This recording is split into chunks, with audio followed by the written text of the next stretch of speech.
Straight up better than your current credit card. Avantcard DAC is regulated by the Central Bank of Ireland. And you're very welcome along to Monday morning's OTB AM. We're here with you all the way until 9:30 this morning. And it's a busy show because there was quite a lot happening over the weekend. Or was there? Did anything new happen? I mean, quite a bit new happened, I suppose. It's a fair question, actually. I don't think it's as big and as seismic a weekend as people are making out in terms of new information, as you say. Well, sorry. I guess we had this hope that Dublin had come back a little bit to the rest of the pack, and it turns out they haven't. We had this hope that Kerry were going to be really good, so that there was going to be... What's that face for? Well, we did. We hoped that Kerry were going to be good. You were down on Kerry's chances because you've been peddling this myth that Kerry aren't ready for it yet, and you need that to be right. Cork aren't really as good as they showed, are they? Are they a good team? I wouldn't be surprised if they didn't make it to the Super 8s at all. Mayo, I mean, not bad, given that there was some concern going into that game about some stuff, which may or may not have been true in the end. Yeah. James Moore came out afterwards and dismissed all the rumours about a row with Cillian O'Connor. He said he was just injured. And you'd have to take him at his word for that, and what an option he'll be to bring back into the Mayo team over the next couple of weeks. And if they do last into the next couple of weeks, this morning is going to be a huge draw for Mayo. I think they're going to the Super 8s as long as they manage to avoid Tyrone. I think they're the one team that could potentially beat Mayo in the entirety of the back door at the moment. I think Mayo have the beating of Roscommon, the beating of Cork, the beating of Galway, the beating of Cork, the beating of Meath, the beating of Cavan, and everybody in this morning's draw except for maybe Tyrone. Tyrone Mayo, I think, will be an absolute cracker, but it's not something as a neutral you want to see happen. You want to see Mayo and Tyrone both go all the way, because already you look at that second Super 8 group and you're like, right, Dublin against Roscommon. Yep, that's a 12-point win for Dublin. And so who else is in that group? The Cork, Victor or Cork themselves, and then Cavan, or the team who beats Cavan. Cavan on yesterday's evidence. So we could be looking at Dublin, Roscommon, Cork and Cavan in a Super 8 group. Who's going to go to... so the Cavan game, the Cavan fans will go to that, right? The Roscommon game, the Roscommon fans will go to that. Mm-hmm. Yeah, that's what I'm just trying to think who has to go where. I think it will be Cavan who have to go to Croke Park in week 1, and then Dublin has to go to Cork on the last week. But it won't happen. Like Cork or Cavan will get knocked out. I don't think the spread for any of those games will be less than 12 points either. No, it'll have to be. I think that's one thing we did learn. If you're looking for new information, is that always back the handicap when it comes to Dublin. Covering it easily in the end yesterday. I would chalk yesterday down as one of the strangest wins for Dublin in recent times. They seemed bored in the first half. They really seemed like, what do we have to? I mean, come on, can we fast forward to August here? There was definitely that sense that they were playing down a little bit to Meath level, and then obviously at half time they woke up and they just started to kick points. Dublin starts slow, it seems, in most games, and maybe that's actually their biggest sign of being human. That we often think, how can they keep this hunger up? But actually, the way that they show their human side is by starting games slowly and by letting themselves get hit a little bit. And go, okay. And that's what they actually need. That's the little kick they need to actually get into the game. And Meath did a lot right in those opening 20 minutes, and a lot right is a big stretch, but being aggressive, being really aggressive is certainly one way over. Right. And getting these Dublin players annoyed, it's what Mayo have done successfully down through the years, to a point in terms of winding these players up, because Dublin will do it to you. Exactly, and you have to engage them at that level. Like Keith Sullivan got ratty at one point, which I don't think I've ever seen in my entire life. But it didn't matter in the end, because Meath couldn't kick the ball between the posts when they were straight in front of the posts, couldn't take frees. You know, all the type of stuff that you've seen in any of these defeats in the past, where the underdog, the confidence drains from them 3-4 minutes into the game because one of their best players has missed a chance, and then a second chance, and you're like, okay, come on, somebody, it's going to be fine, don't worry about it. But they just couldn't make it back. Any bit of competency, and you would have been looking at a 117 to 12 point defeat instead of a 117 to 4 point defeat, and that would look on paper a hell of a lot better. It's absolutely humiliating instead now, looking at that. Like, kicking 4 points in a Leinster final isn't a good look, and it's harsh that that'll be kind of imposed on how Meath set up in terms of the management, because everybody has to take blame for putting up 4 points. But in reality, it's because they couldn't kick points. That is why they've been left with the humiliating total of 4 points. Yeah, it wasn't a great defensive performance, I don't think, by the Dubs. It wasn't. It really wasn't like they stonewalled them, they were amazing. Meath had a lot of straightforward chances, including free kicks that they couldn't kick. And that's just at this stage utterly pointless. We'll talk about Kerry. What was the experience like? One of the most sparsely attended Munster finals in a long time. In a long time, yeah. Just over 18,000. I think since the mid 80s, there hasn't been such a low turnout. But like as we've always said, that's always representation of what's gone before. Next year's attendance will be up. On the basis of this game. On the basis of this game, the rivalry is back for a little bit anyway. How long it's going to last for, we'll see. You just hope that Cork build on this. Now is the time to actually stick with what they've got. There was a lot of changes from the team that they fielded last year in that 17-point defeat. Naturally, this is the team that they need to kind of stick by, even if it is a round 4 qualifier win. You kind of hope, like I genuinely hope that they get a good draw in round 4 to qualifiers and they do make it to the Super 8s, because it kind of reminded me that the Páirc Uí Chaoimh experience, it can be a bit of a cauldron. And granted, the cauldron element of it only lasted for a grand total of about 4 minutes because of the low crowd and because the idea that Cork's challenge was never really going to materialise in a win.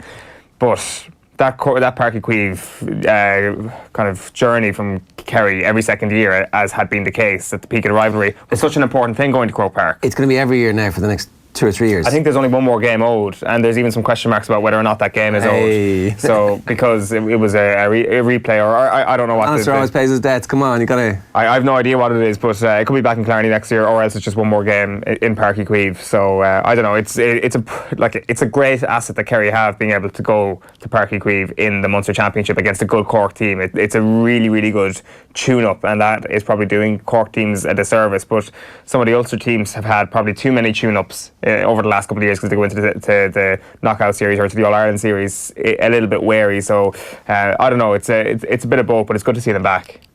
I mean, do you really believe they're back, or was that just a bad Kerry performance? It's good to see them back on one. It was good to have your fingernails threatened in a Munster final once again. Lost 4 years without it, really. Okay, that's suitably patronising. Here's what's coming up. A little bit more of that talk. Sports pages for you now. Mossy Quinn's going to join us in the studio around about 8 o'clock. Enda McGinley's going to join us on the line at 8:15 to talk about a brilliant Donegal performance. The second half of the show, we're talking to Ruth Fahy about the Women's World Cup and Cameroon's antics on the field last night. The Croker report, Tommy Rooney is back from his holidays, was in Croke Park, and he'll give us his thoughts on the 4 points that Meath kicked. Talk transfers with Phil. We'll bring you sports news around about 9:15, and it is the hashtag OTB AM if you want to get in touch with us across any of our social platforms this morning. We're streaming live on YouTube, on Facebook, on Twitter, and the best place to get us these days is actually offtheball.com. If you log on there and click the listen button, it turns out there's good oral goodness for your earballs all day long. Time for the sports news. Papers even, rather. A little bit of history repeating. It's Michael Murphy. 5 Ulster titles in 10 years for Donegal, and 10 in total. Yeah. In their entire history. Yeah. Not a big time player, Michael Murphy, who's been there for them all. These 5 for half of them. He's been captain for half of his entire counties, and was effortlessly brilliant again on a brilliant team. And then the Dubs, 117 to 4 points. It's the same old story for Dubs and Leinster. And they were missing chances too. Dublin weren't particularly clinical in that first half at all. They missed frees. They kicked some wides. They, I don't know, they just seemed bored. Keane and boss bid. Roy Keane is eyeing a return to management after he quit as Nottingham Forest number 2. Graham Garrity has a column piece on that. And then Kieran Tierney is on a 20 million bid from Arsenal. It was 15 million was what they had initially offered. So we'll see if that deal happens. Back page of the Irish Daily Star is 9-5. McCarthy injury blow, but Dubs continues Sam drive with record Leinster win, and that really is one of the big stories yesterday. James McCarthy's injury. We wait to see the extent of it. It was a knee injury.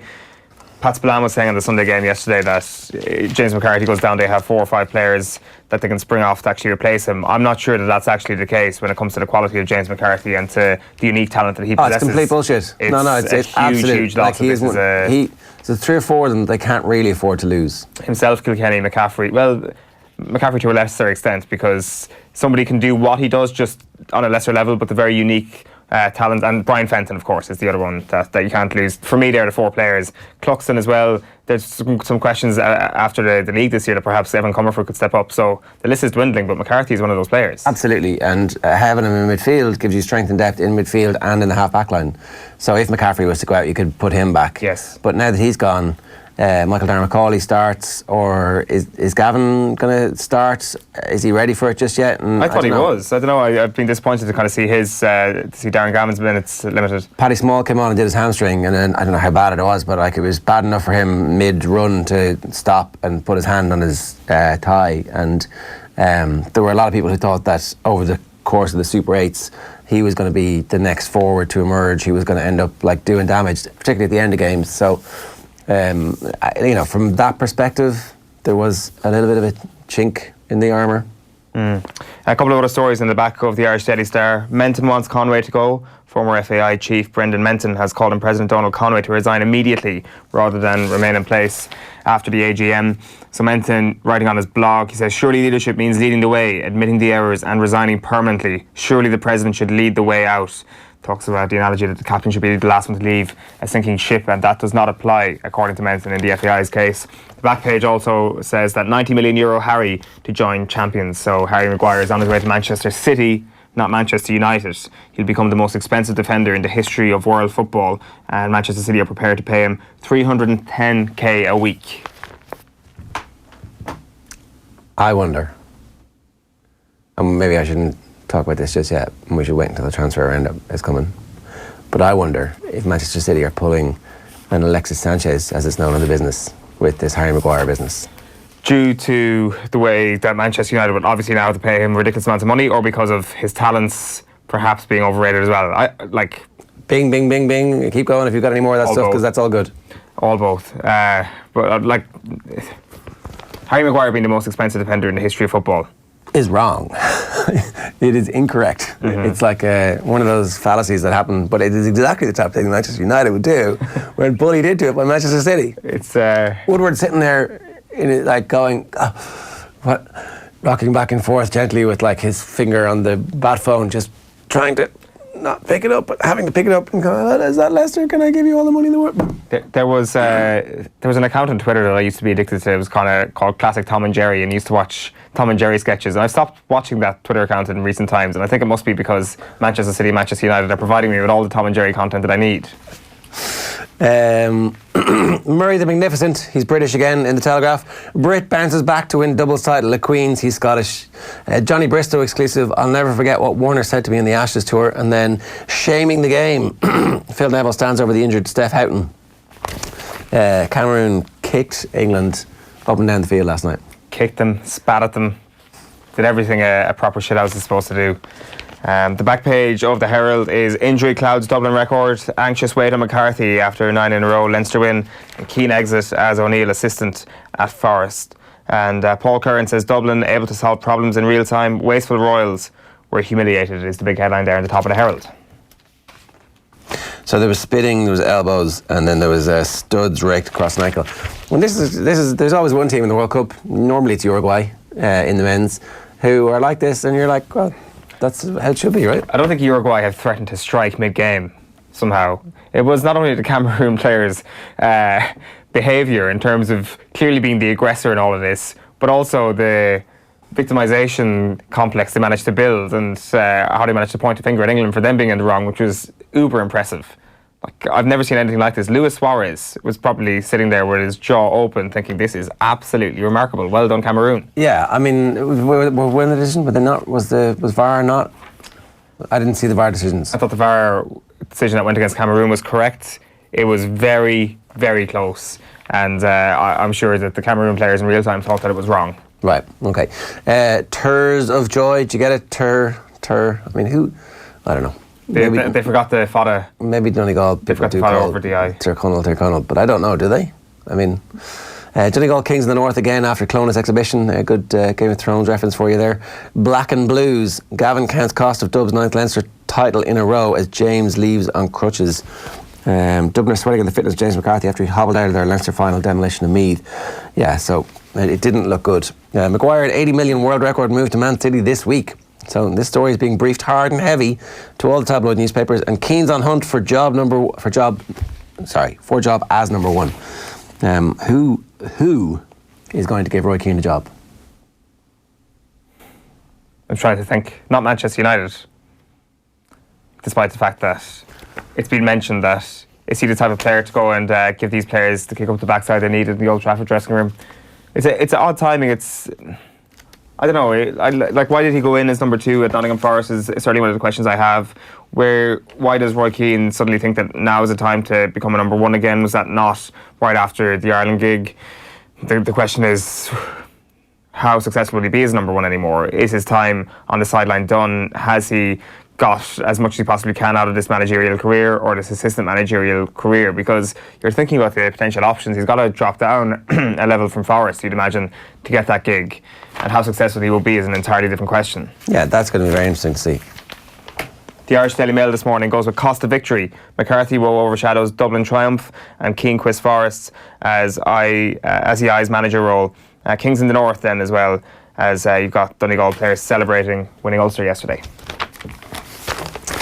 Further the Racing Post, bookmaker hits out at refusals to lay Dettori multiples.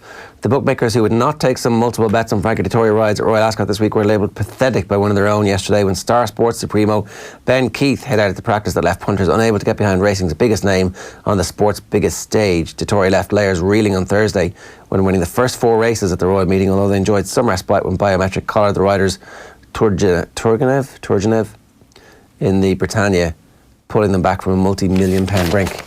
My knowledge of the great ballet practitioners does not extend to the correct pronunciation of their names. That's such a shame on you for not knowing that information this morning. The front page of the Irish Times sports section this morning goes with the 2 GA stories. The first one here, under the picture of Paddy McGrath, it's in the Anglo-Celt Cup, is day of loss and glory for Donegal. Obviously, yesterday's results met with heartbreak as well. Manus Kelly passing away in the Donegal International Rally. Obviously from Glen Swilly, Michael Murphy was pulled aside afterwards to tell him of the news. So Donegal's win tinged with sadness following news of rally driver's death, says Keith Duggan. Malachy Clerkin, meanwhile, was at Croke Park. He says, dominant Dublin, do it again. He says, I missed this. He says the Leinster Council Chairman Jim Bulger calling on the sodden ground at the end to put their hands together for the fiercely contested Leinster final, he said. A fiercely contested final that ended in Czech's notes. Oh yes, just a 16-point victory for the team, winning its 9th title in a row and its 14th in the last 15 season. Makes you wonder how he could have described it had it actually been close. You want fiercely contested? Asks Malachy Clerkin. Try the exchange between the brave soul and the Meath press pack, who asked Andy McCarthy afterwards whether he would be releasing lads to play in the local hurling championship next weekend. Are you effing mad? What sort of effing question is that to ask me, was McEntee's reply. Now there's a contest where you can only stand back and admire both sides involved.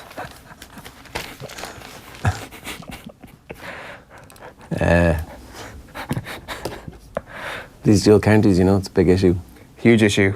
It's Andy McCarthy kind of looked, even about 3/4 of the just shortly after half time anyway, it kind of looked like he knew he had done something here, where they were only 6 points down against Dublin. They had rattled the cages, and then all of a sudden it just came tumbling down so quickly. It was the speed with which Dublin turned it from a non-contest to an embarrassment. It's the way they managed to turn that. It was like, okay, fair enough, they're going to win this game by whatever it is, 9-10 points, and it's not going to be as embarrassing. And then they do that, and Dean Rock coming off the bench. When you've got a player who isn't sure of his place in that Dublin team, isn't sure of his free-taking duties, that is a lethal component to bring off the bench.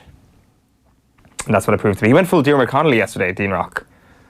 Like, by trying to score the goal at the end. From play, and that could be a droppable offence in Jim Gavin's eyes, not fisting the ball over the bar with the goal attempt. I mean, if it had gone in, would there have been the same outcry as there was when the USA women's team were mullering Thailand? Because that's exactly what it was like. I was like, ooh, there's a bang of US WNT off this. Well, I think 13-0 is a little bit different. Also, Dean Rock wouldn't have celebrated. So I think he would have. You think so? Well, because they were all laughing about it afterwards. What would we have done? Fist in the air sort of thing? I think he would have done the jump. It's like, I am back. I'm not getting out of this team. I am back. And I think it would have been completely legitimate. Yeah, as a personal thing, and that would have been legitimate. Like, I think it would have been 16 points though, wouldn't it? Wasn't that what was the score at that stage? Can't quite remember, to be honest. It was pretty close. It wasn't far off the 12-0. It wasn't far off, and certainly, I mean, Meath nearly scored a nil. So this wasn't football. This is great. England up on their high horses after the 3-0 win against Cameroon yesterday. Neville hits out of Cameroon's behaviour as England women reach World Cup quarter-finals. And then Jason Roy set to miss England's match against Australia at Lords after failing to recover from a hamstring injury. And this is interesting. Chris Ashton has withdrawn from the England World Cup training squad in a decision that brings his England career to an end. He's 32 and he had been named in the training squad, but his wife is pregnant and he didn't feel that he could commit to being away for weeks and potentially months. The World Cup starts in Japan on the 20th of September. And the final, it says here in the Times of London, is on the 2nd of November, because obviously England are going to the final. Ashton has stepped away from the international game before for similar reasons. In 2016, he was named in the Saxons tour to South Africa, but he didn't go on that one either. So, I mean, good chance he would have made the team. Mm-hmm. Maybe that. Himself and Jones have had a bit of fractious. It hasn't been, even though you kind of feel like they are cut from exactly the same cloth, that they're the same people in different human form. Yeah, they're probably great against one another, I'd imagine. It just shows again the sort of taxing nature of the whole World Cup on kind of a mental level. Like even just away from Chris Ashton for a moment, just the idea of actually staying the trip of a successful World Cup campaign, going from the first group stage game to the last game. Pre-season starting right now, started last week. Yeah. What a mammoth undertaking it is, trying to get all the way to the World Cup final. Like a logistical nightmare, a logistical challenge. And when it comes to your strength and conditioning teams and keeping players fit, that's one thing, but also to keep them mentally in the game. Like, he's obviously made a very conscious decision there. The Irish Examiner, meanwhile, goes with Donegal. Moving day. Donegal and Dublin put down a marker, but Kerry doubts remain. Cork takes stock then. Conor McCarthy says now is the time for Rebels to stick, not twist. Midland mix awfully join rivals Laois and Westmeath in round 3. John Monaghan saying he wouldn't mind drawing Mayo this morning. Where next for Roy, they ask. Keane looking to get back into management after quitting Forest. And Master James, Mallow Guard of Honour for amateur hero Shugru. The Milkman he was called, and I was wondering why is he called the Milkman? Because he always delivers? Well, that's what I thought, or something like that, but actually just loves milk. Right. He like drinks 6 pints of milk a day. Right. A lot of milk. Here is Dubs way out in front. Meath hit lowest tally in 34 years of Leinster finals. It remains to be seen how much damage has been done. It makes no sense that a third of football's counties play in a competition they have no hope of ever winning. I mean, can anybody ever see a point again where Dublin don't win Leinster? That's the thing. Like, we've spoken at length on this show over the past couple of months about the chasm between some Tier 1 teams and some Tier 2 teams and why we need to bring in a 2-tier championship. The chasm between Dublin and the rest is a far bigger issue. That is a way bigger issue than the gap between your Roscommons and your Leitrim's. This is a huge, huge issue which is really crippling the enjoyment of the game and crippling how neutrals actually watch Gaelic football and I guess, what we can actually believe in when we go to the start of every championship. They will get beaten at All-Ireland level at some stage, but they're going nowhere. They're never going away again. They are literally never going away again. They might get pipped in Leinster in 10 years' time when Meath's population, big population, Kildare's big population finally bears the fruit of a gifted generation of players and they beat them by 2 points with an amazing game plan and an amazing manager. But it's not going to be the norm. Dublin will come back and win 6 Leinsters again in a row. They'll then do another 3 All-Irelands in a row. You'll have great Kerry teams, you'll have great Donegal teams, Mayo teams, Galway teams who will pip Dublin once every 4 or 5 years. And that's it. But Dublin going on strings of Leinster titles is the norm. That's not the future, but the future will become the All-Irelands. It will become, once this current run ends, which I suspect will end after 6 or 7, then they might lose 1 or 2, and then they'll go back and do another 2 or 3, and rinse and repeat. It was interesting how good Conor Callaghan was. I was like... Noticed as well. Yeah, it's like, all right, okay, so maybe he is as good as all of the other all-time great players who are just shuffling off at this stage. I see Paul Mannion got the Conor Callaghan haircut. Also kind of took a razor to his head like Conor Callaghan did recently, and they kind of look like brothers now. O'Callaghan was magnificent yesterday, absolutely brilliant. He's back. There was always that suspicion that last year Dublin won at a canter and their best forward from the previous year actually had a poor season by his standards last year. Now he's back to playing some of his best football, and he is the spark that this Dublin team gets. All the structure that they have and the brilliant ruthlessness the likes of Fenton and Kilkenny have, the spark that the likes of O'Callaghan and Mannion bring just adds a different edge to this team when things are going up against them. It's almost a shame that we're not actually seeing them against really, really strong opposition just yet. Who knows when we will get that, though. Yeah. If all this crappy weather is getting you down, then fear not, because we're going to take you away from this crappy weather and we're going to bring you to Abu Dhabi in November the 17th to the 23rd. We're heading off for a little bit of winter sun and some world-class golf, playing the Yaz Links and the National. Kieran Donaghy is coming. Kevin Kilban is coming. Peter Lorry's going to give you a golf clinic. There'll be a gala dinner, and there will, of course, be a world-famous OTB roadshow to finish the week off in style. You've got to get on to offtheball.com/open. Cassidy Travel are our travel partners in this one. You can just ring them and book your place now. At least you can stick your deposit down now to make sure you get on the plane. It is 5 nights in a 4-star hotel. As I said, a Peter Lorry golf clinic, gala dinner, and a world-famous OTB roadshow this November the 17th to the 23rd in Abu Dhabi. Sign up now at offtheball.com/open. What else is in the papers today? The back page of The Guardian goes with, today, I felt ashamed. Neville fury at Cameroon after controversial World Cup win.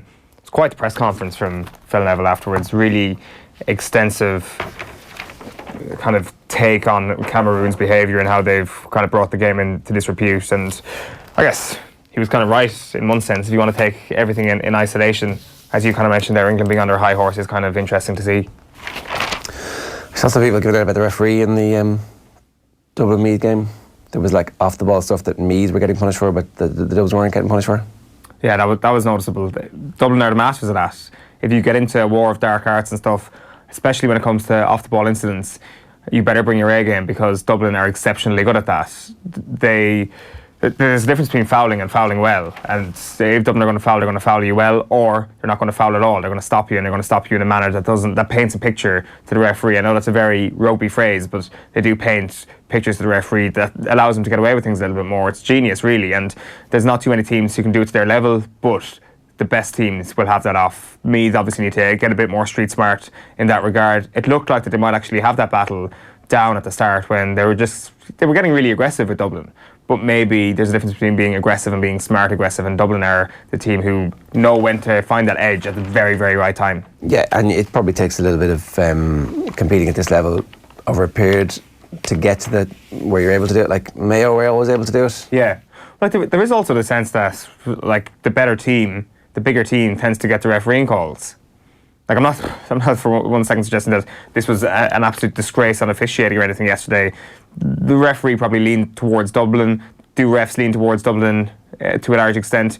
Probably, for 2 reasons. One is that Dublin are exceptionally good, as I've already said, at getting away with these things, but also because they're Dublin. They're the bigger team, they're the fancy team, they're often the home team, very often the home team. That all kind of plays into the psychology of a referee here and there. That's worth about 2 or 3 calls a game, I would say.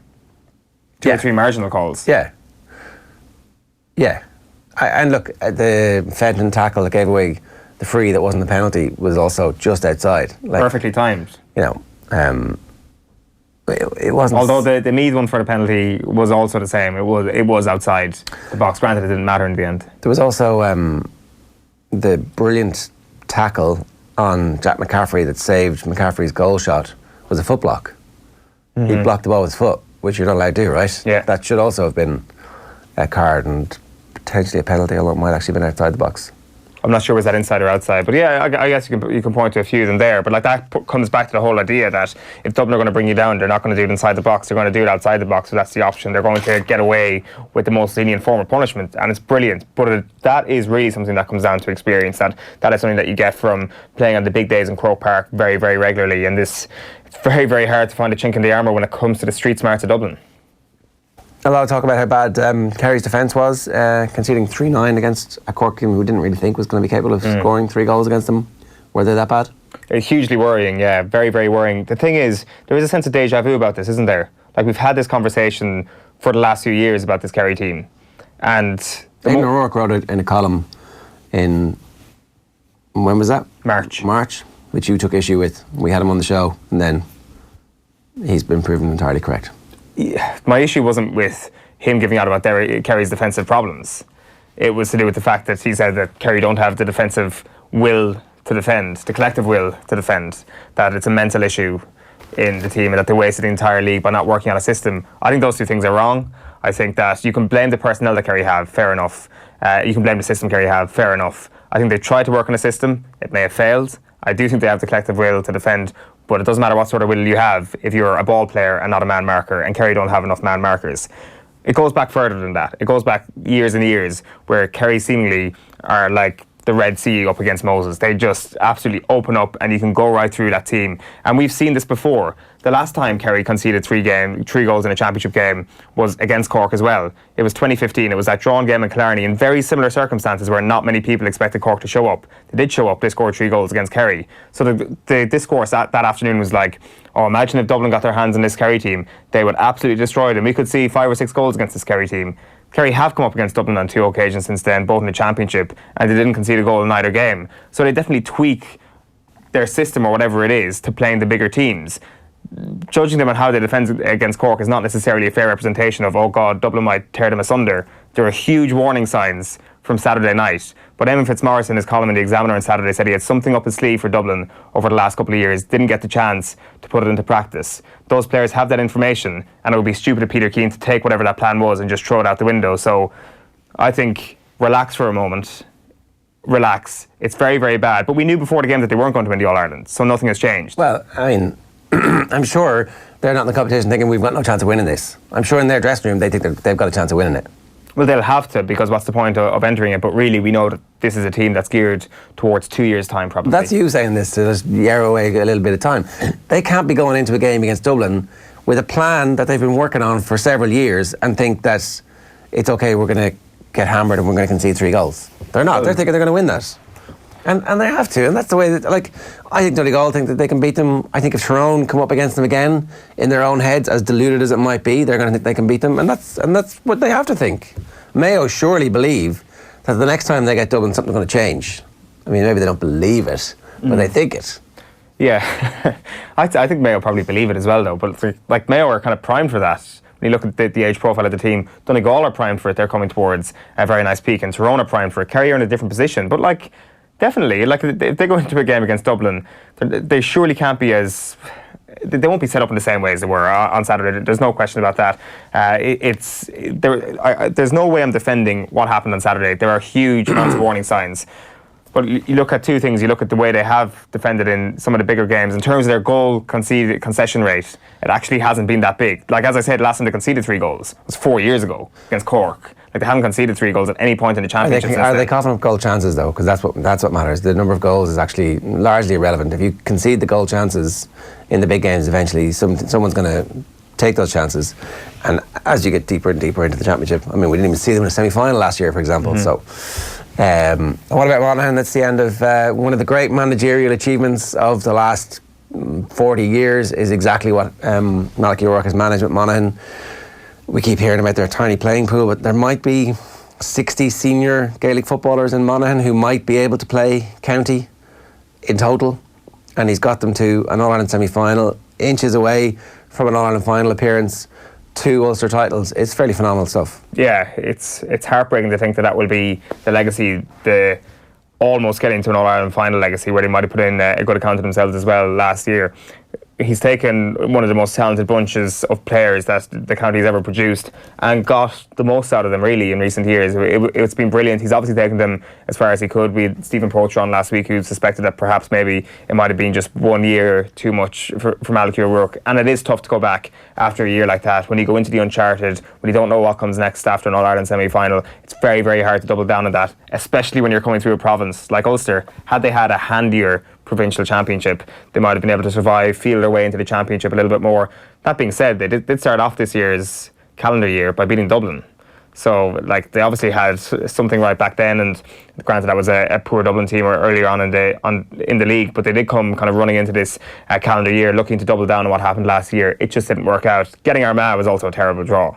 Like, let's face it, Armagh are excellent. Yeah, and I think that Armagh actually are going to be one of the other teams in the qualifiers that everybody wants to avoid today, because they've got that McGinley qualifier role thing going on, which we know takes teams to quarterfinals, and I would not be surprised to see Armagh beat anybody who's left at this stage. Like, if Armagh came up against Cork, you'd make Armagh slight favourites. Yeah. If Armagh come up against Galway, I'd love to see that. I mean, it depends on where it is, but it's like, it'll be a neutral venue, right? So it's close enough to being 50-50. I mean, if Galway have Comer back, maybe, but like, Comer's only going to be a sub, really, or he'll start and give you half an hour because he's played almost no football.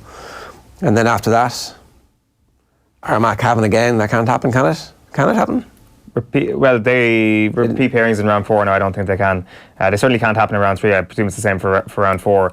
Like this morning's one is the key one. If they can manage to avoid Tyrone and if they can manage to avoid Mayo, then Armagh, as you say, have one hell of a chance of getting through to the Super 8. Because the danger here for those teams that have come through the qualifiers is not who's lost the provincial finals. It's Tyrone and it's Mayo. Like this draw this morning is going to be very, very interesting in terms of avoiding that, because I think all 4 of the provincial losers are very, very beatable. You know it's going to be Kildare and Mayo again, right? Because that's what happened. Except it won't be Newbridge, it'll be in Croke Park. Will it? Or Portlaoise. No, round 3 is not neutral, is it? Oh, sorry, this is round 3. Yeah. But like the CCCC, they changed their rules this year, didn't they? Where they get the final say. Like Newbridge or nowhere. There was essentially a Newbridge or nowhere rule brought in, and that won't be allowed to happen again. I mean, it was such a great experience, though. It would be good for Mayo as well. It's like let's get revenge in Newbridge. Yeah. St. Conleth hangs over this Mayo team. All right.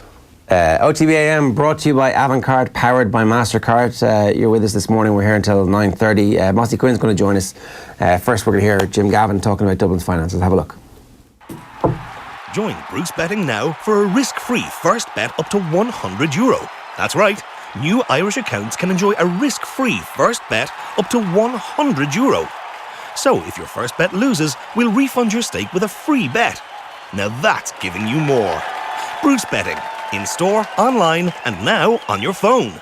T's and C's apply. Please gamble responsibly. See dunlewy.net.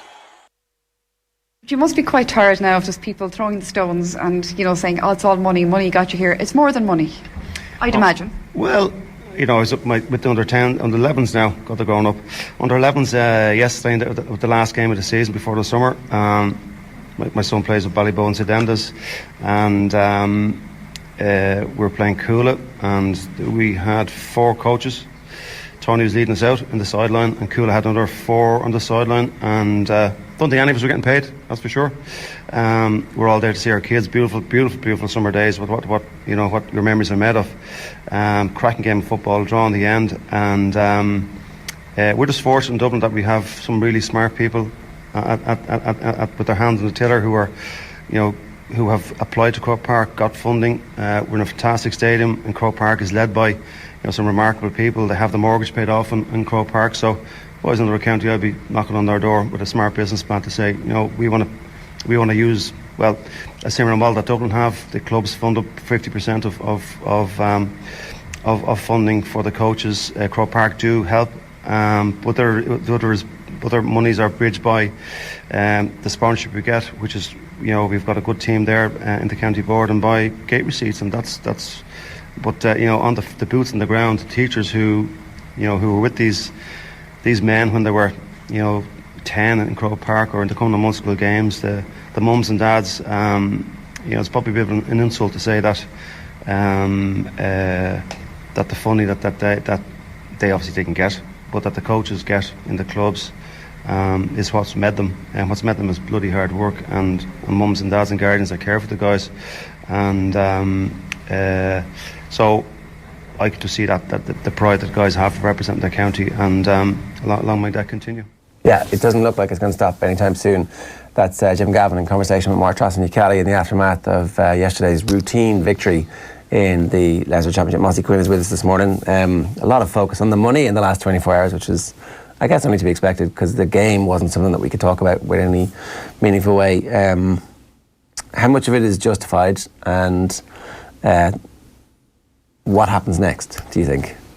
Yeah, what happens next is probably the big thing. How much of it's justified? I suppose there's a distinction for me between what the current team are doing on the pitch and then the fun that's going into Dublin GA. So I think a lot of the conversation was probably on a piece that was on the Sunday game beforehand yesterday, in terms of, I know they Tom Ryan, John Costello, and a couple of other people talking about it. So I think from that side it's more just, I think Kieran Whelan made the point about how this current team, the money that Dublin get don't go into the senior football team. It doesn't go to one inter-county team. So the success that team is having, excuse me, the success that team is having, for me, isn't a direct relation of the money that's been pumped into Dublin GA. Sorry, there. Just 1 second. We made you run in here. Sorry about that. It's not. It's not a heavy line of questioning just yet. No. Well, it was more just in terms of the money that Dublin get. It's in relation to the coaching in games. It goes into the development funds. The GPOs, yeah. Just give us 1 second. Yeah, no worries.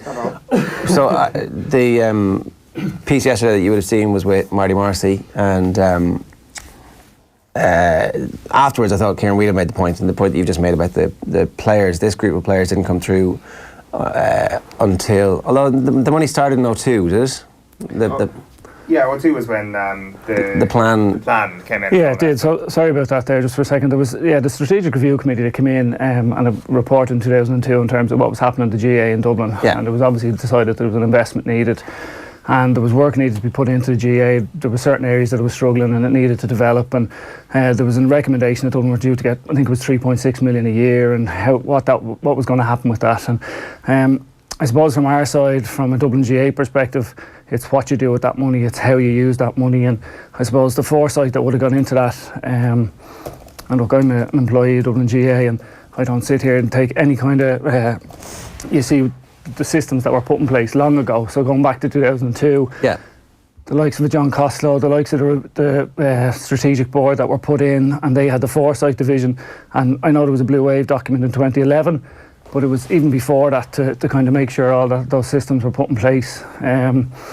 And I think that was there, and I think that's paying dividends in terms of, not directly with the current team. I think it's a case of something you'll see that will continue in terms of the participation numbers, the kids playing the game, and I think that's in terms of GA in Dublin, that's what you're looking for. You're looking for those numbers to continue to grow. Yeah. It's when you kind of look at the result yesterday and kind of over the last couple of years, the thing that kind of gets a lot of people is just kind of the hope. It's like, where is this going to change and stuff? So in kind of this weird alternate reality, if you're working for me GA, what are you asking for from Croke Park? If how much money do you need? How much of the reallocation do you need from Croke Park? Is it taken away from Dublin, put more towards Meath at this point? Because it's been put out there that Dublin are self-sufficient at this point, or what are you looking for from their perspective? Yeah, I don't think Dublin are self-sufficient, and I think it's a case of absolutely other counties should be looking for more money, and I think it is a case of where you look into what is the overall aim of the GA, and I know there's lots of people screaming, well, it's not just to benefit Dublin GA, and I don't think anyone in Dublin is saying that. I don't think it's a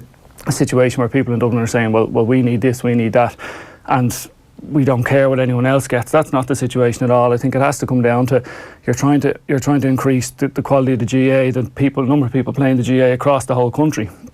I think it's up to the GA, obviously, as the kind of the governing body and as the leaders in that, to put something in place to make sure that is being done correctly. And then it's not as simple as to say, well, everyone else needs to get their own house in order. There is a large element to that, but I think, again, a lot of it comes down to the skill set of the people involved. And again, sometimes it's hard. Again, I'm conscious, I don't want to sit here and say, well, Dublin GA, there's lots Dublin GA could do better. Like, we're not sitting here saying, Dublin GA, don't sit here and say, well, we're doing this well, we're doing that well.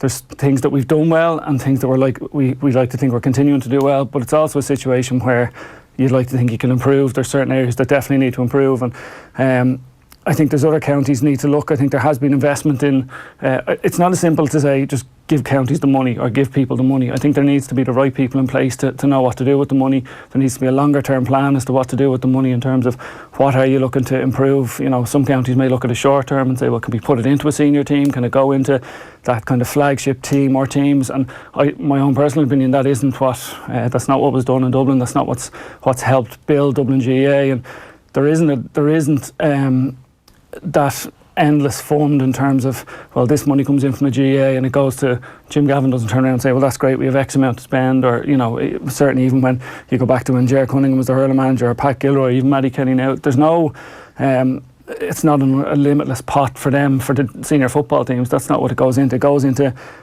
games promotions officers who are coaching on the ground, and I think that's what other counties should be looking to implement. That's what other counties I know are trying to implement, and I think it's up to everyone involved in the GA to try and make sure that continues to grow, and that's what happens across the board. In terms of the stuff on the field, we'll obviously come back to that because it's a discussion that's going to continue. The biggest takeaway from yesterday was that James McCarthy got injured, I think, over the course of the... Yeah, well, it could be for Dublin, yeah. Like, James, pound for pound, is probably the best footballer in the country the last 5 or 6 years, and Dublin do have strength and depth. They do have a quality squad, but there's some guys that you don't want to do without, and for me, James is in that kind of handful of guys that... Yeah, we were trying to list them off earlier. Cluxon is probably there, although Comerford had a good league, but he's still probably important spiritually. Fenton is there. Yeah, I would say Jack. And then in the forwards, it's probably, for me, Kieran's been probably one of the standout, for Kieran Kilkenny's been one of the standout forwards in the last year or two, but for me it's probably someone like Con or Mannion who give them that little X factor, who kind of have that, maybe that piece of magic that they're a little bit more direct, they like going for goals, you know, that kind of, as a forward, that's what I like seeing. I think it's something that Dublin, while they've been like they're winning games and they've been very controlled in games, and I think sometimes this year when it comes to the business end of it, they're going to be put to the pin of their collar a number of times, and I think they might need that X factor like they did a couple of years ago, Con's early goal against Toronto and different things like that. So for me, but other than that, but James certainly for me is in those guys who you don't want to do without, and it looked like it was his knee yesterday, so hopefully it's not a long-term situation for him. Where's that going to come from, do you think, the Dublin being put to the pin of their collar? Because we obviously had the game against Roscommon in a dead rubber at the end of last year's Super 8s. That fixture is going to reoccur this year. Question marks about whether or not Roscommon have come close enough to actually challenge in that game. Of course, it could get Mayo in the Super 8, so we don't just know yet. But it seems to me that Donegal might be the only team who could put Dublin close. I suppose when you're watching a lot of other games at the moment, that's what you're looking for. You're looking to see who are the genuine contenders and who can get to that level. Donegal definitely are the team that have shown form to date. Kerry at the weekend for me certainly showed patches where I think some of those players are going to be built for Croke Park. They'll get better in Croke Park. I think last year you'd like to think they would have learned from that. Like, they came up to Croke Park and underperformed against Galway the first round of the Super 8s, and they never really got going then after that. So I know their first home game will be at home down in Kerry now, so they'll have a chance to likely get a win under their belt in the first, and then come up into Croke Park. They'll play Donegal in the second game, and I think that'll tell a lot of where they're at in terms of the level they can get to. And for them it's probably a really good situation because they know they'll have a competitive Super 8s game first, then they get to meet Donegal with a view to then giving them a good benchmark for where they're at for the rest of the summer. So for me, they're probably the two interesting teams at the moment. Who's on freeze for you if you're picking between Cormac Costello and Dean Rock? Very good question. I think there's much of a muchness. To be honest, I played both of them. I think both of them, for me, probably should be in the starting team. Who's on freeze? Possibly Dean, just for the consistency over the last number of years, but for me it's a coin toss at the moment. And like, Cormac's been excellent. He's probably been Dublin's best forward in the last couple of months. So I think it'll be interesting to see how that goes forward in the next couple of matchups in terms of what they do. For me, I don't think it has to be one or the other. I do think both of them are good enough to play. Both of them will likely want to take frees if they're on the pitch, but I think that they both have the skill set that can affect the game, whether they're on freeze or not. Whoever's closest, whoever gets the ball first, whoever wins the race to get the. Yeah, I'm not a fan of that. No, I think but it's one of those. I found it interesting. Cormac did take, when Dean did come onto the pitch, Cormac did take a free yesterday. Yeah. I actually would have let Paul Mannion take it as I was far enough over on the left hand side or on the right hand side for a left footer to take it, and he missed it, which he'd be frustrated with. But I'd say he was like, God damn it. Yeah, but I just found it interesting the fact that Dean was on the pitch, and maybe there was an element to that Cormac was conscious to say, well, look, here's an opportunity for me to kind of stake a claim and say, look, I can do this. And I think he can. Like, I know he missed that free, but I wouldn't read too much into that. I think the level he's got in the last couple of games in particular, like, I think going into the game, I think he'd only missed one previously in the first round game against Louth, so I wouldn't have any concerns. If it came down to a situation where you were going into an All-Ireland semi-final or further with Cormac taking frees, I'd be fully comfortable with that. All right, we've got Enda McGinley with us as well this morning. Enda, good morning to you. How you doing? Morning, Jack. Good. So we're talking about a few difficult situations that might be imminent for the Dubs over the course of the rest of the championship. Donegal were really impressive. Controlled an Ulster final against a team who we thought would come out firing and at least try and land a few punches early. So Gavin didn't manage that. How impressive were Donegal over the course of that whole game? Yeah, in the flesh they were very, very impressive. Much more impressive than the actual scoreline suggests, because Gavin, coming into this game, had only conceded one goal across their 3 previous games and given away very, very few goal chances. Donegal yesterday scored a few and created 3-4 goal chances. So they were able to cut open a fairly compact Gavin defence. And their forward threat is immense. Their forward threat is the closest that I've seen to Dublin, in that you have any number of 5, 6, 7 players, all highly accurate, all more than happy to take shots on and good shot options. I think their decision making yesterday was really, really high, and I think any team that's going to even get close to Dublin, their decision making, their lack of errors has to be exceptionally high, because Dublin just make so few errors that over the course of a game they grind you down. And you've seen that the classic Dublin format is what was seen in the Leinster final. They don't blow teams away early, they just keep going, and they don't make the mistakes that the other team does, and they punish you hard whenever you do make them. Donegal, in their decision making, in their ability to punish Cavan, as soon as Cavan got anyway closer, got a score, Donegal within 10-15 seconds had a score on the board at the other end. So really promising, really exciting. It was brilliant to watch them, but are they at Dublin's level? That's a whole other test completely, and so we just don't know. But at least, I suppose, we're all outside of Dublin, we're all looking for somebody to show some sort of ability that this mightn't be a foregone conclusion. And I think Donegal showed enough yesterday to keep us interested. Yeah, no, for sure. I want to talk a little bit about this. It's Ryan McHugh talking about what Stephen Rochford has brought to the Donegal setup. He says there's been some fresh impetus from the former Mayo manager. Have a look at this. Unbelievable, David, to be honest with you. He's been a huge plus to Donegal football, as a whole. So he has, I think in Donegal the last number of years, maybe the last 10 years or so more even, we were just used to Ulster coaches and Donegal coaches, for Stephen to come in now from outside the province even, and just new ideas and new fresh voices, and inside the dressing room has been great. As you said, he takes training and he takes warm-ups and stuff, and to be fair, Carl as well and Declan, the whole background team, Gary Boyle, they're unbelievable. Every one of them has a job to do, no more than the players have a job to do in the pitch. They all have a job to do in the sideline and before game day to get us ready, and they're really doing that to the letter of the law. Did it show a real sense of humility from Declan that he was wise enough to be able to bring someone of the profile of Stephen in and not worry how it might have affected his standing within the setup? Yeah, I think that is a great point. I think as a manager you have to maybe realise where you're a wee bit weaker and try to strengthen that. And if you've heard of Declan, he's done. Declan's an unbelievable manager, but he's taken in somebody that has progressed Donegal. And as you said, to be fair to Declan, he might have realised he was weak in a certain position, and he's taken in Stephen to strengthen that up, and Stephen has done that. So finally, you're going into the Super 8s where you didn't have a great time of it last time around, and it wasn't helped by the fact you had to go to face the Dubs away on day one. It's going to be different this time around. You'll be up in Ballybuffet in round one. So what will change this time? I suppose, just trying to get it right, to get off to a start or get off to a win first day out. I think it's a huge plus that we do have a home game first against Ballybuffet, in Ballybuffet, I should say. Not sure who we're going to be playing yet, but we'll look forward to it. At the start of the year, we set our targets to win Ulster, which obviously puts you into the Super 8. So we're there now. It's only there. We have to go and produce the performance. We feel in Donegal we've a good side and we've a good chance. So it's a matter of getting ourselves right, getting the bodies right. But we're going to enjoy this first, David. So we are. I think any day you win Ulster, you have to enjoy it. So we'll enjoy it tonight and we'll enjoy it tomorrow, and we'll regroup after that. Rightly so. And what can you see that has changed this year from last year that Stephen Rochford might have some fingerprints on? I think Donegal were trying to change a wee bit last year. They toyed a wee bit in the earlier part of the season with going more offensively. They're always toying where to play Michael Murphy.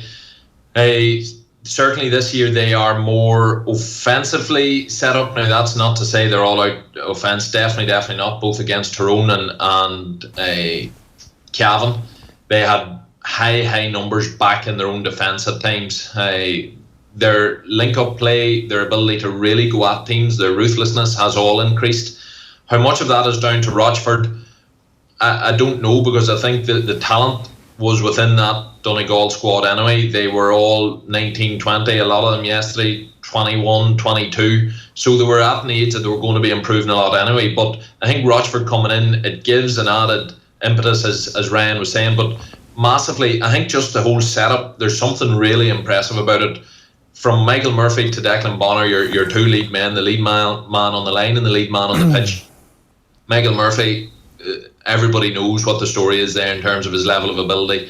Yet the man himself is as humble and as grounded and as selfless as anybody you would like to meet. In terms of the manager, to bring in Stephen Rochford again, as touched on in the interview, that's a huge statement to the players that this isn't about any one individual. This is about any bit that we can make us better. We're going to do it. Whether some of us needs to take a backward step or lose a bit of profile, well then that's all for the good of the team. That's nothing. And for the manager to do that, I think send out a massive impetus. Rochford, I'm sure, is loving working with the attacking talent that he's got in Donegal, which maybe you could argue he missed a wee bit in Mayo. And I suppose that adds a wee bit of intrigue for on down the line. Rochford got Mayo so close to Dublin, but just missed the firepower at critical moments to get them over the line. And some could say a wee bit of luck. But now with Donegal in that setup, he seems it's a big statement for him to go in as a number two as well. But yeah, his whole influence, I don't think it's absolutely massive, but I think it's another part of a very interesting story. Yeah, Mossy, it's clear cut at the moment. Donegal are the second best team in the country. They are certainly on form at the moment, Jerry. Yeah, I don't think there's any doubt. And I think, as Enda said, I think there's a natural maturity coming with some of those younger guys coming through. You see the likes of Kieran Thompson. I think in the last year or two, he showed flashes of it. He'd come into a game for a couple of minutes, and McGee, and there's a couple of other guys there that are naturally improving. They're around the setup. They're around guys like McCarthy and Murphy and these guys, and they're living the life for the last 18 months, 2 years, and you can see the development on the pitch as well. Yeah, and we were talking about earlier, like their midfield is great and can score and can slalom through your defence if you need them to, or can do all the rest of the stuff that great midfielders are supposed to do. So they're set up. The defence has always been strong, and you would expect it to be ever since Jim McGinley was there. But what they do have is this layer of players who can hurt you. They do. They're very dynamic, and you look at guys like Owen Gallagher and Roy McHugh, and again they can filter in and out. They know when to make those runs forward. They know when to time it. They're getting to the stage, and again a lot of that comes from just training regularly with guys, playing regularly with guys, building those relationships, getting that rapport when he looks across. And again they know, well, if Hugh McFadden's midfield, is he going to break forward this time, or can I go and he'll sit back and cover me? And there's an element of that where they get used to playing with each other, and you can see that in terms of how comfortable they are, particularly when they're going forward and supporting the attack. I think they've added another element this year. And go on, sorry, yeah. I suppose we are talking midfield and attack, and I suppose that's the flip side, and it mirrors Kerry a wee bit. Defensively, there is still question marks. They conceded a lot yesterday against Cavan, bottom line. Tyrone, Cavan McShane caused them bother early doors until they put a double and triple sweeper on him at times. And when Darren McCurry came on against Tyrone, he scored 3 easy points. So their defence is not as tight as what it used to be. Yesterday, Cavan had 2 or 3 young and pretty inexperienced forwards thrown in at the last minute, and the likes of Neil McGee just bullied them. That's not going to happen against some of the teams they're going to be coming against in the Super 8s, and certainly if they progress to the semi-final or final. So like Kerry, there's a wee bit of work to do there in terms of the defensive side of game. But I suppose why I would put them, I'd agree with Mossy and put them above Kerry in the ranking at the minute. I think similarly stellar forward line, but Donegal, just from their years under Jimmy McGuinness and their early years under Bonner, they know how to defend in numbers and make it difficult for teams. So whilst it's not brilliant at the minute, you would believe they're closer to getting that right than Kerry, and so that's where they are. But they do have a wee bit of work to do on the defending side of things. Is that a systematic fix, or is it a personnel fix, Enda? It's tricky because a wee bit like Kerry, some of their best defenders, Ryan McHugh, Owen Gallagher, they know only one way to defend, and that's to attack. So just balance-wise of the team at the minute, they are a much more attacking team. Like you compare Donegal, say, to Tyrone. Donegal or Tyrone at the minute are playing with probably 2, maybe 3 natural forwards. Everybody else is either midfielders or defenders. Donegal, on the other hand, have 6 full-on natural forwards on the pitch.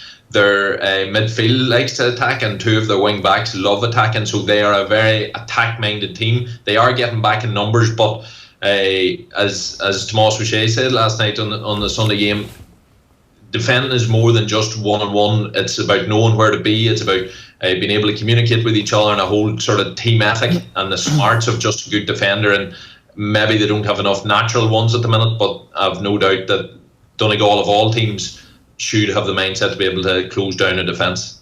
Armagh beat Monaghan. It wasn't really that much of a shock, and it's the end of the Malachy O'Rourke era at Monaghan. What an amazing achievement that's been. But equally, we should talk briefly about Armagh here. They do. Kieran McGinley, of all managers, knows exactly how to get a team rolling in the qualifiers, and here they go again. I don't think anybody's going to want to see Armagh pulled out of the draw this morning. Yeah, Armagh always seem to be coming from their league battles, getting out of Division 3. They should have got out early, but they seem to be coming, and then they messed it up. Then Division 2, the people were probably expecting them to be promoted, and they sort of had a hit and miss sort of league campaign. Their championships to date before this year, continual first round defeats in Ulster, but good qualifier runs. This year they got a good championship win, obviously, in the first round. And from there, yes, they lost the next match, but they are looking much better. They're looking as if they're getting confident. They, again, are a team much more attack-minded, really good forwards. Their forwards have been hot and cold, but there's a huge confidence running through that team. They've some standout young players. Jarlath O'Burns, Ryan O'Neill are 2 players that have lit up really the championship so far this year. And from there, the team has been energised, and I'd fully agree with you. you would, as a Tyrone person, I would hate to see them coming, because they are coming with an energy and an enthusiasm and a positivity that not a lot of other teams can match at the minute. All right, we'll talk to you again during the weekend, and thanks a million for joining us today. Thanks, man. And we're going to give us some thoughts on that. Go on. I think Kerry Donegal in Croke Park is going to be the game of the summer. From what he's saying there, if you know the way, like if you're playing on FIFA, you can put Manchester United up against Manchester United and simulate the game and see who would win. If you put Kerry up against Kerry, both teams would get hammered. If you put Donegal up against Donegal, there's a chance both teams would get hammered. So there's a chance that Kerry and Donegal just hammered the life out of one another, and Donegal's probably more streetwise nature and a better midfield would probably see them over the line just about. But it's something that you're salivating at the prospect of immediately. The beauty of it for both teams is it might necessarily be a knockout, in the sense that they might be able to go toe to toe, learn a lot from it, and the two of them might end up coming out of the group, depending on who else ends up in the group. It has a little bit of that element of we're seeing Tip and Limerick and hurling at the moment, and we've seen them play. They're going to play again this weekend, and you wouldn't be amazed to see them possibly come across against each other come the end of the summer. So that could be something that, depending on how the rest of the group goes, but obviously it leaves them in a situation where they know they're guaranteed that game in the second round, and it'll obviously, if either one loses, it'll set them up for a tough third round game likely, but I think it just adds to that as well. For sure. And Tommy outside was saying as well about our predictions at the start of the year when we were talking about best goalkeeper in the country. It was Began or Cluxton. Seems like Sean Patton could be that guy. He's definitely added, like when you think about what Paul Durkin did under those Donegal teams with Jim McGuinness, and Patton has definitely brought the Donegal goalkeeping situation back up to that level again, and you see his level of comfort on kickouts and his ability to mix up his kickouts, I think, is crucial. For me, it's the most important aspect of goalkeeping in the modern game, and it's an attack and restart for a team if they look at it like that, and a team like Donegal do, particularly when they've guys who can carry the ball at the pace they have coming out of the back. So I think he's definitely been a massive bonus, and it's one of the reasons why they're at the level they're at. Do you think it's like fair enough kind of basing it on the idea that attack is the best form of defence, to use that old cliche, or do you think that Donegal and Kerry both have to sit down over the next couple of weeks and really try and hash something out in terms of solidifying a defence? Because certainly in Kerry's case, it looks like a bit of a sea change that's required. Yeah, I definitely would have thought attack I would have been a big believer in that for a long time, and I suppose my experiences with Dublin probably, it was our evolution as a Dublin team. We would have been certainly an all-out attack team for a long time when I was playing, and when Pat came in there was a focus on, certainly a massive focus and a shift change into defending and tackling, and I used to make the joke in the Dublin team that you'd get more credit for letting the defender win the ball and tackle him than you would for getting the ball and trying to score yourself. So I'm not saying teams need to go to that level, but it was that was more for us, that was a mentality. But I think even the current Dublin team at the moment, like yesterday, even in the first half, they dropped quite deep at times, and they got guys behind the ball, and my own personal preference would have been to see some of those half forwards further up the pitch, to see the likes of Niall Scully and Brian Howard have more influence on the game going forward, and whereas what you're talking about with Donegal and Kerry at the moment, they both look really fluid going forward. And it's to find that, well, if they need to, can they shut a team down for 10-15 minutes and take the sting out of a game, and that is the balance, and I suppose that's the beauty of the Super 8s for those teams. They get to work on that, and again, they'll likely get to work on it again. They'll get to work on it against each other, which will be a great opportunity for them both. So we were talking about this earlier on about the Dubs and the relatively slow starts, and that they're a team who in the past has started slow. You think of the All-Ireland final last year, but maybe it's on purpose. Maybe the whole point is to sit back and have a look and see exactly what's going to happen, to assess the opposition before you then start deciding which aspects of your own game plan you're going to inflict on the opposition. Possibly. For me, I'd rather, I think they're at a level where they should go out and dictate how a game goes. I don't know that they need to be sitting waiting to see what the opposition does in terms of how they're going to set up, what personnel they're going to do, and perhaps it is a premeditated tactic, but they have been slow to start. Well, it must be premeditated to have Howard and Scully as far back. They're not just doing that because they're playing their way into a game, are they? No, I wouldn't have thought so, in the sense that it's not a case where they're saying, right, well, we need to get 12 behind the ball or anything as defensive as that, but I think it's I also don't think that it was Meath going, it wasn't as if Meath were going 15 men, let's all go forward at one time, and Dublin naturally end up tracking them back, and you end up with guys back in their own half back line, and there probably was an element where guys were dropping deep and they were getting on the ball, and you could argue they possibly could have been looking to identify to leave space for their own forwards in the full forward line, so get early ball into Mannion and Costello, and because there was a few long balls played very early. And again, my own personal preference would be to see more of that going in. I think probably one of the best scores of the day yesterday was Stephen Cluxton had a restart. He kicked a free about 50 yards out of his hands. Philly McMahon caught it, kicked another ball 40 yards down the line. Paul Mannion gets and kicks it over the bar. And again, without sounding like one of the, an old timer in terms of looking back on, football's great when you kick, score.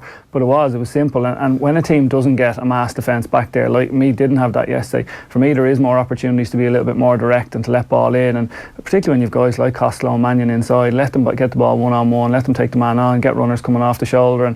And Dublin did that. They opened up a little bit in the second half, and they were more... certainly more fluid going forward, but they definitely felt their way into the game yesterday. Yeah.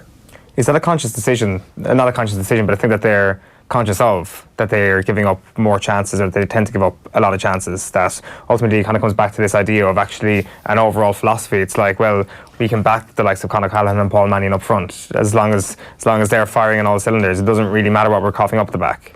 Yeah, I actually think they're probably more conscious of what they were coughing up in the back than they were a couple of years ago. Like under Jim at the start, it was definitely, I think it was a case of, well, we're going to score more than you are.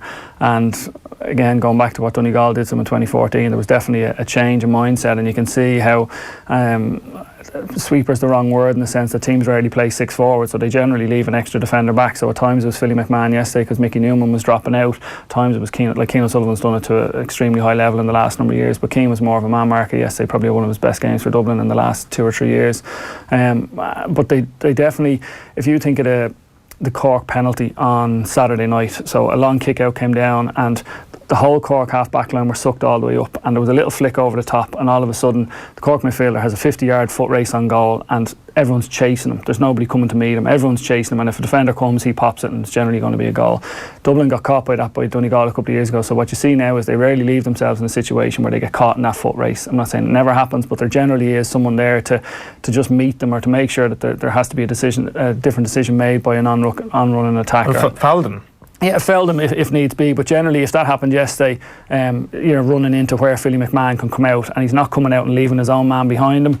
He's coming out and he might hedge his bets for a couple of yards, and then there'll be someone else coming in from the other side, and it just gives them a little bit more solidity at the back, and it just makes them harder. They don't give up too many goal chances, certainly not as many goal chances, and you're going back a couple of years before when they were a bit more open at the back, and I think it's one of those ones where they're generally going to put up big score. Like even yesterday, they had 5 points at half time, and you're sitting there going, is it going to be low scoring? But they end up with a 119 in the end, and similarly against Kildare in the semi-final, there was a lot of unforced errors in the first half, yet they end up hitting mid-20s in points, so I think they know they're going to get to a certain level. So certainly in Leinster it's going to take for any team to stay with them for any amount of time, but for me they're going to need to get a number of goals to stay with them. Three is the minimum, potentially 4, and that's never going to happen. So from that side of things, I think it's a case of they just don't want to leave themselves exposed to that sucker punch type thing. And again, you talk about Kerry and Donegal. Do they leave themselves? Donegal probably less so in my opinion, but certainly Kerry did the other night a couple of times where there was runners coming through,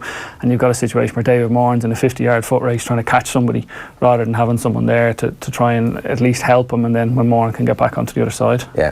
We'll bring you that draw from the qualifiers in a couple of minutes time. Mossy, thanks for joining us this morning, and plenty more Gaelic games coming your way on the radio tonight from 7 with Joe and the lads. Now let's move on to the Women's World Cup. Ruth Fahy is with us. How did you describe them? A perfect team of shithousery was how Owen talked about Cameroon. And well, that was one of the all-time great World Cup shithousing performances. Yeah, I think you captured it quite well there with the word shithousery. It was absolutely bizarre, I have to say, and it's such a pity because the weekend was so dramatic, so full of good things. Like there was an absolutely unbelievable game on Saturday evening between Norway and Australia, and the high that everyone was on after that. And then we came to England-Cameroon, the first game on Sunday. And I don't know if either of you saw it, but it was absolutely bizarre. It wasn't a poor game in the opening 30 minutes. England went 1-0 up. They were fairly comfortable. And then it went 2 goals up by Ellen White. It was actually initially called as offside, and of course VAR was utilised. Then overturned, decided that it was a goal. It was actually a lovely little through ball by Bronze and a nice finish by White. But after that, Cameroon just lost their mind. Basically, absolutely lost their mind. They actually briefly refused to restart the game when tip-off was happening. They just stood in a circle and were gesturing and pointing at the big screen, which I couldn't get my head around because the big screen was actually showing that it was the correct call. It was really marginal by Ellen White. But she was onside, and it was an unbelievable finish. Wouldn't restart the game.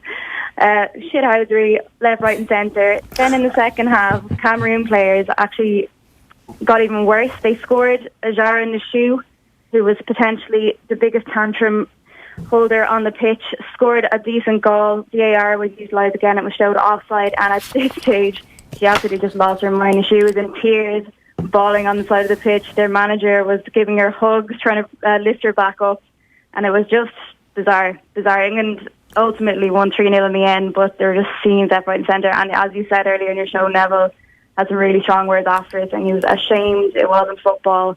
And if England players would never behave like that, but if they did, they would never ever play for England again. Basically, so yeah, it wasn't good to watch. It wasn't good to watch at all. And yet, I mean, every World Cup has a team who are the villains of it, and it becomes one of the stories. Like the Cameroon team who kicked Diego Maradona off the field in the opening game of the 1990 World Cup. This is footballing. It's great. I think it really. This actually is good. This kind of stuff makes World Cups worth watching. Yeah, like I'd say Nikita Paris, who got a crack of the elbow into the face, wouldn't say it's great, or probably Alex Greenwood, who got spot in the eye, wouldn't say it's great. But like, you are right, it was great to watch. In the end, it was initially entertaining. I have to say, it got a bit awkward, like when they just wouldn't restart the game. The whole team came to the side, gesturing at the screen. Like the manager was losing his mind as well, hugging the players, trying to G them back up to play. Though it did get awkward and embarrassing at a stage. Like, to have a villain is okay, and there's certain moments in the game where there was villainry and that was part of it, but then it just got to a level where, yeah, it wasn't good to watch. It wasn't good to watch. And Neville actually said that afterwards, like, just for girls watching around the world, it was just, I just thought it was, I think unprofessional is probably the best word, where you can kind of split it in two. You can say the villainry on the pitch, that was obviously a tactic that they wanted to utilise, and it worked in a sense for a certain part of the game, but the protests and refusing to restart, and especially when the 2 goals were actually correctly called, it was just really strange. And they're getting absolutely mobbed in the press today, and rightly so. But England, to be honest, won't care. They'll move on, and they're going to come up potentially against USA. We can chat about that in just a moment, but yesterday seemed like a really iconic day in the World Cup because of the crazy scenes you had in that England-Cameroon game, but also this impassioned interview and the quotes through translation that we got from Marta from Brazil afterwards, and the passion with which she spoke, the heartbreak that was on show there. It felt like one of those instantly iconic moments in terms of somebody speaking after a huge moment, obviously in a negative way from a Brazil perspective, after what was France further rubber stamping their potential as World Cup champions at home. Yeah, exactly, and that's actually a really good point to pull up on. The second game was superb. France obviously edged Brazil 2-1 after extra time. It was a really good game in terms of how tight it was. I don't think France really got into fifth gear. Brazil, I think, left everything on the pitch, and because of that, that's what my Marta was so fired up in the post-match interviews. As soon as she started speaking, everyone was crying out, asking for a translation, but you could just tell by the way she was speaking that she was crying out for something to do with the public. And essentially what she was saying is, look, the likes of myself, Marta, she's 33 now, like, she likely won't be back at another World Cup. She might prove us wrong in one sense because her teammate Formiga is 41 and pulling the strings at centre mid, so she might be there as well. But Marta basically said, look, Marta won't be here. Formiga potentially won't be here again. We need young girls in Brazil to step up and pull women's football up from where it is currently in Brazil. So, and yeah, really passionate speech to the cameras. And so I'm just looking at the images around today. It's one sense is the English team getting absolutely beaten up by Cameroon, and the other one is Marta just gesturing really passionately at the cameras. And it was a really iconic moment, and it's sad that Brazil are out. I think once we saw that kind of route for Brazil, I'm glad that they're not going on to play USA, because I think USA need to play someone like France in the next round. But yeah, it was an iconic moment, and it's sad to see her go. But Marta, she's been outrageous. Like, she's been the poster girl for women's football for the last decade or more. But that might be the last time we'll see her on the pitch for Brazil. France kind of needed to win as well. At the same time, a home team needs to make it to as deep as they possibly can. So they're more than likely going to face America next, right? Yeah, exactly. So USA-Spain is on today, 5 p.m. I think USA will cruise over Spain. They've got a really nice draw there. And then what we're most likely looking at on Friday is France versus USA, which will be the pick of the quarterfinals for me. You're looking at potentially whoever wins that could go on and get to the final and lift the trophy. So for France, they've been absolutely tested. I thought for a moment that Brazil were going to do it yesterday and edge them out, but they've had some really tough games. They've had to play Norway, Brazil, whereas USA haven't really been tested. Their hardest match was against Sweden, where they're comfortable 2-0 winners. I think they're going to be fine today against Spain. And then come Friday, they'll have to lift their game in multifold. So that'll be a whole different story. Like, this is the legacy of the 13-0 thing against Thailand, and the thing that I don't actually understand about people saying USA should stop scoring goals. And to be fair, I think most of the discourse is around the celebrations, but when it comes to the scoring goals, surely there's a part of every person's opposition, even if it is this ridiculously strong France team coming up against them, that is thinking, Christ, this team has firepower like potentially no other team has had in this competition. Yeah, 100%. Like that, 100%. I'm totally with you there. And you can't stop scoring goals. And what's going to happen is obviously France are going to pick apart every single one of those goals in their prep for potentially for Friday's game. They're going to analyse how they score them. And the fact is, these weren't 13 soft goals. Alex Morgan's 5 finishes are absolutely world class. And they're going to look at that, and of course they're going to know. But France have no fear. They still haven't stretched out their quality either yet. Like I said, I know they edged Brazil last night, but most of the game they looked certainly of a higher quality. Henri got the goal in extra time. For me, she's been one of the players of the tournament so far, and she's got another gear to step up as well. They've so much depth. Like Gavin, who has literally put her name in lights in this tournament. She didn't even start the first game. She's come in 22. Montpellier striker. She's absolutely superb. Number 13. You'll see her on Friday. And then they've got the likes of Cascarino to bring on, who's again like a really young, exciting player. So they've loads of depth, but like USA are in a different level. We've heard them speaking in the last week or so that they could actually play their first team and their second team and claim to still have the 2 best teams in the world, which actually isn't an unfair comment to make. Like they're just, I don't want to say on a different level because they haven't been, like I said, tested yet, so we don't actually know. But I think that game on Friday is going to tell us who's going to win this tournament. All right. Ruth, great stuff. Thanks a million for joining us. Thanks a million, guys. Happy Monday. You too. Ruth Fahy joined us there after a very interesting weekend in the Women's World Cup. Try and get your, if you haven't seen any of the Cameroon fallout, I mean, obviously it's terrible. We need to condemn it in the strongest possible terms, but like, yeah, this is exactly what the World Cup's about. Right, the qualifier draw is in. Kildare man grits his teeth. Kildare versus Tyrone. Pick of the ties. Mayo versus Armagh, also a great tie in fairness. It is Westmeath versus Clare and Laois versus Offaly. So a Midlands derby. Both Laois and Offaly will be pretty happy with that because they both think they've got a chance of winning it. Westmeath against Clare, both teams pretty happy with that. Initially I saw your scrawled handwriting, I was like, oh, Westmeath versus Kildare, happy days. Oh shit, that's Clare. And then it was Kildare versus Tyrone. This is a fantastic draw for all the provincial losers. Fantastic draw for all of them, because that way they've got a 50-50 chance of getting Westmeath, Clare, Offaly or Laois. Every single one of the provincial losers will fancy taking any one of those 4 teams. So suddenly Cork, their summer might be on, the Super 8s might be on, Meath, their summer's back on, and Cavan and Galway, their summer is most definitely back on, because they will feel both Meath and Galway might put it up to something of the stronger two as well. Your other 50-50 chance is Tyrone and Armagh. Tyrone and Monaghan. Tyrone and Mayo, sorry. Tyrone Mayo can't happen now. No, but that's what you... sorry, yeah, that's the other half of the draw. Sorry, yeah. So you've got a 50-50 chance of getting a good draw or a bad draw. Yeah, well, basically, you could have had Mayo, Armagh, Kildare and Tyrone all avoiding each other, and they could have beaten all the provincial losers, so that's true. You don't know what's going to happen, but basically the round 4 draw is now going to be a tasty one as well. Mayo Armagh is going to be a corker of a game, and this was actually a really good draw for Mayo. Like, let's not forget, Mayo need these games going into the Super 8s. Mayo can't work their way into the Super 8s. They're going to be on the road immediately in their first game. They're going to a provincial winner, so they need to be road tested and hitting their peak. Home draw ostensibly for the team drawn first? I think so, yeah. Right. Except for... Newbridge. I think all those teams that have been drawn first, will be at home. Right, okay. Maybe. Or maybe not. Will the game be in Newbridge or not? At least we've got hashtag narrative for at least 24 hours until the CCCs come out and go, yes, it's in Newbridge. Of course it is. Why wouldn't it be? It's a perfectly safe venue. What? What's going to happen? I heard Armagh are going to bring the crowd trouble. No, Tyrone. Sorry, Tyrone. God, I'm already getting confused with this qualifier job. Yeah, right. Anyway, Tommy Rooney's going to tell us about his day out in Croke Park yesterday. He's a Meath man, in case you didn't know, after this. Join Bruce Betting now for a risk-free first bet up to €100. That's right. New Irish accounts can enjoy a risk-free first bet up to €100. So if your first bet loses, we'll refund your stake with a free bet. Now that's giving you more. Bruce Betting. In store, online, and now on your phone. T's and C's apply. Please gamble responsibly. See dunlewy.net. The Sport Ireland campus Blanchardstown is the home of Irish sport, not just for our athletes but for you in the community. Check out our amazing offers for families with kids camps, sport academies and birthday parties. Or for adults, why not join our gym with a 50-metre pool or your club school, friends can book one of our world-class indoor or outdoor facilities, including our brand new field sport covered pitches.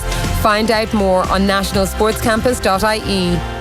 There has to be a semblance of, well, there has to be a better way to do this. And I'm not saying I know the answer today. I don't. I think it's going to take a lot smarter people than me to sit down and try to work this out. But this is, to be honest with you, if this is entertainment, shoot me now. They shoot horses, don't they? That's Anthony Moyles in Croke Forest yesterday. Tommy Rooney was also in Croke yesterday as a fan, as a supporter. I was. How are you? I'm alright. Chastened? Yeah, it's tough, lads. Did you make it further than the Dubs who left after the 57 minutes? I waited until the very, very end of the match. I couldn't tell if there were Dubs or Meath fans. There was a lot of Dubs even. Was there, yeah? Oh, a lot of Dubs. Are you sure they weren't getting shelter from the rain? If they were, fair play, but like no problem with that. But poor Stephen Cluxton didn't have many people to talk to at the end of He didn't, did he? The end of the game. Yeah, no, it was tough. I got really exercised maybe 2 or 3 times in the first half. I haven't done that in a while in Croke Park. Got really exercised. Once I was probably completely wrong. Just one. And then I realised that there was a couple of Meath fans sneering at me from behind. Oh no, your own fans sneering at you. I just shut up after that. There was a young Dublin lad in front of me who looked around twice with his mouth open going, why is he getting so angry? What were you getting angry about? Refereeing? I actually watched it back there to make sure I was right. No, it was just like some of the, it was like, off the ball fouls and stuff. They were just going and linesmen looking at it, and it really annoys me when a linesman sees something and doesn't call it, because some linesmen will call it and some don't. I don't know why they didn't call it. There was an incident in the first half, 6 minutes in, James McCarthy gets a shot blocked down, and when you pause it, it's like 5 minutes and 54 seconds, 3 Dublin fouls happen immediately. It's genius, and they do it so well. I'm not saying that's the reason, but that's why I got exercise 6 months into the game. So you're saying that they were systematically fouling? That's the whole game. When the ball broke down to stop. They're just so good at it. Yeah, they're just so good at it. But Dublin were playing at a snail's pace. I said it in the Kildare game. It was a Byrne Cup football for Dublin, and it was the same again. They were just strolling around the place. It's patronising to watch. In the first half? In the first half, yeah. And even in the second half, if Meath, look, we know that 4 points is awful. But right. They have a 50-50 chance now of getting a really good draw to make it into the Super 8s. Yeah, today's been a good morning for me. A really good morning I don't know. I mean, you wanted to, if you are a beaten provincial finalist, I think you wanted Tyrone to play Mayo, because I think Meath would fancy their chances against Armagh and Kildare. In a way, they won't fancy the chances against Tyrone and Mayo. No. Armagh are flying. Armagh are they're the team. Mayo have such a tough draw against Armagh. They're so cocky. They're the perfect qualifier run so far. If you can get Westmeath or Clare Leash Rofley and you get into the Super 8s, Meath have a great chance of making enough progression to be competitive in games next year in Division 1. And that's all they're trying to be next year. Yeah, they would go to Ballybuffet on week 1, which obviously would be a bit of a rude awakening to the Super 8. But Meath lost to Donegal by 2 points in a provincial ground. By 1 point, 2 years ago. Meath aren't that bad. And also the start they made against Donegal in the league final has to give them hope. But that also kind of, you look at that league final, if you're actually using that as a real form graph, and you look at what happened in Croke Park yesterday, and you're thinking about us talking up Donegal as All-Ireland contenders to Dublin as well. It just doesn't make sense. No, so Donegal are a 2-year-old horse. So well balanced. Who have, as soon as the ground has got better, they've massively progressed. Yeah. Meath have been stuck because everybody in Leinster is stuck because you always have Dublin on the horizon, and you're always worried about what's going to happen, and you're constantly thinking about trying to beat Dublin, when actually you should just be thinking about, here's our philosophy, here's how we're going to get better, and this year we'll make some progress, and next year we'll get even better. But instead it's legs chopped from under you, a guillotine to your brain, because you are up against a superpower. Yeah, I'm not sure Meath ever had a way of beating Dublin in 2019. They did what they had to do, which is to get to Division 1 football, which is what the county has been crying out for so many years. And if they can get to the Super 8s, they have a chance of bringing on a group of players who desperately need to play in football like that. I don't think they had a plan to beat Dublin yesterday. I really don't. They had James Conlon, who's just over 5 foot, in the full forward line in his own. Meath's game is based around getting scores from runners from deep. And yesterday, their runners, the likes of Donald Keoghan, Brian McMahon, Killian O'Sullivan, they just couldn't get going. The start of Graham Riley yesterday, I just wouldn't have done that. But it seems unusual to say that they don't have a plan. We had Colin Nally in here a few months ago, and he obviously has a huge depth of resources about how to beat Dublin. That wasn't Meath's challenge this year. It doesn't strike me as a guy who would go into a game without a plan. I'm not saying they didn't have a plan, but I don't think they had a way of beating Dublin this year. Like they had no options. Like they just had no options, and it's desperately unfortunate that they kicked 4 points and it looks so bad. But they aren't that bad. Like that's a freakish result. I've never seen statistics like that before. 9% shooting accuracy in the first half, 18% overall. Like you get 20% from frees, 1 from 5. It's insane. Like those stats. Yeah, it's a freak. Yeah, so it's a freak. I mean, I think that they could have given Dublin a game if. But they did they kept them scoreless for 10 minutes. Tell me another team is going to keep them scoreless for 10 minutes. I think, well, to be 4 points down at half time is something that every manager in the country, I think, would probably bite your hand off. And it might be the wrong thing to do because you probably need to have a half time lead if you're going to beat the Dubs. But like 4 points at half time, not that big a deal, right? You're like, okay. They hit the post three times as well. Well, and so as soon as those balls hit the post, you're like, well, that's it. That's the ball game because they've got to go over. Yeah. No, I'm sure all the supporters watching were the exact same, and I'm maybe on the field it's the same as well. Like when those shots are hitting the post and they're shots that you should be scoring. Like Meath took one shot from outside the 45. They weren't taking shots from outside the scoring zone, as you'd say. They were around the D, and like one of their main problems, as I said, was getting the ball into Conlon. Like Conlon was being man-marked by Michael Fitzsimons and had either Philly McMahon or Keane O'Sullivan in front of him the whole time. Like Dublin are very good defensively. He had a beautiful bit of skill at the start of the second half, and it looked like he just kicked it, and then next thing it falls into Cluxton's hands. You're like, oh. James Conlon will be a quality footballer, but they needed a ball winner inside in the full forward line, and I don't think they had one in terms of what exactly they needed. Maybe Mickey Newman should have been left inside, but they're just missing. The thing with Donegal and the thing with Cavan, and when I look at me going out into the pitch, and I think they're missing is the conditioning and the physicality of some of these teams. Like Donegal have huge men, Cavan have huge men, even though they didn't start 2 of them against Donegal, which is weird, but like they have such big men in comparison, and Meath are actually missing probably 3 or 4 lads who are around 21, 22 who have played intercounty football and just aren't there. Like Kildare have huge men, and I think if a county like Meath is missing 3 or 4 intercounty quality players, they haven't got a chance. So just a recap of the draw: Kildare against Tyrone, Mayo against Armagh, Westmeath versus Clare, and Laois versus Offaly. They have given the venues as well. They have? Yeah, it's Castlebar for Mayo Armagh, Newbridge for Kildare Tyrone. It is? Yeah. And Westmeath, Clare's in Mullingar, and Laois Offaly is in Portlaoise. So that's going to be great games. It'll be brilliant. That's an insanely tough trip now for Tyrone all of a sudden. The Mayo thing, you just don't know at Castlebar. Is that a good thing or a bad thing for them in Championship football at the moment? Does Sky have that game? I think they do. But Sky forfeited the ability to show Monaghan Armagh last weekend, or perhaps the Mayo game, so that they could show an extra one of these games or an extra Super 8 game, I'm not sure. So they'll be happy with that draw as well. And it is a tie of the round. Like, I'm not sure what you're looking at there from kind of the beaten provincial finalist perspective now, but you are obviously looking for Westmeath, Clare, Offaly or Laois. Does that then kind of dilute what you're getting into the Super 8s a small bit? That's a team they have to beat to get in there. Are we going to get the strongest possible outfit? Clearly not, because like one of Mayo or Armagh is not going to make the Super 8s. Like the likelihood is you're going to have Galway, Kerry, Donegal, and one other. Like if Meath couldn't get into that group, they're not going to probably beat any of them. But like they're going to give them games, and I think they're going to bring them on an awful lot. I don't think it's any bad thing if Meath get into the Super 8s. I think it's a great thing for Meath. Dublin, Roscommon, Cork, Cavan, like, I don't know who's that going to be. I don't know what that draw is going to be like. Like, if Mayo make it into Dublin's group, it'll make it very interesting. But if Mayo don't make it into Dublin's group, I think that Super 8's group is going to be fairly bad. Which group? The Dublin, Roscommon, Cork or a qualifier, Cavan or a qualifier. Well, unless it's Mayo and Tyrone. Yeah. That'd be box office. That'd be all right. Yeah, that'd be great. But it could easily be terrible. It could be bad. Well, Group 2 is going to be great. It could be Cavan, Cork, Roscommon.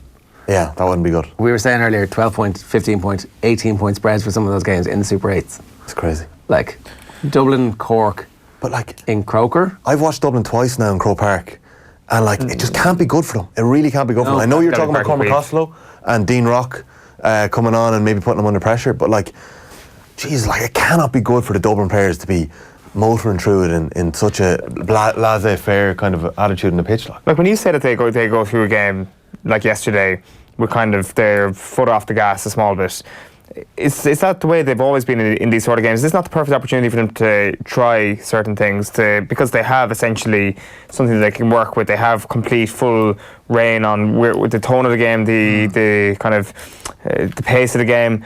Like, why aren't we seeing Dublin try new things? Have they actually exhausted all their kind of experimentation options? Are they so at ease with where they're currently at? The answer is probably yes. Like, they've won 4 All-Irelands in a row. There probably isn't that much else they need to do.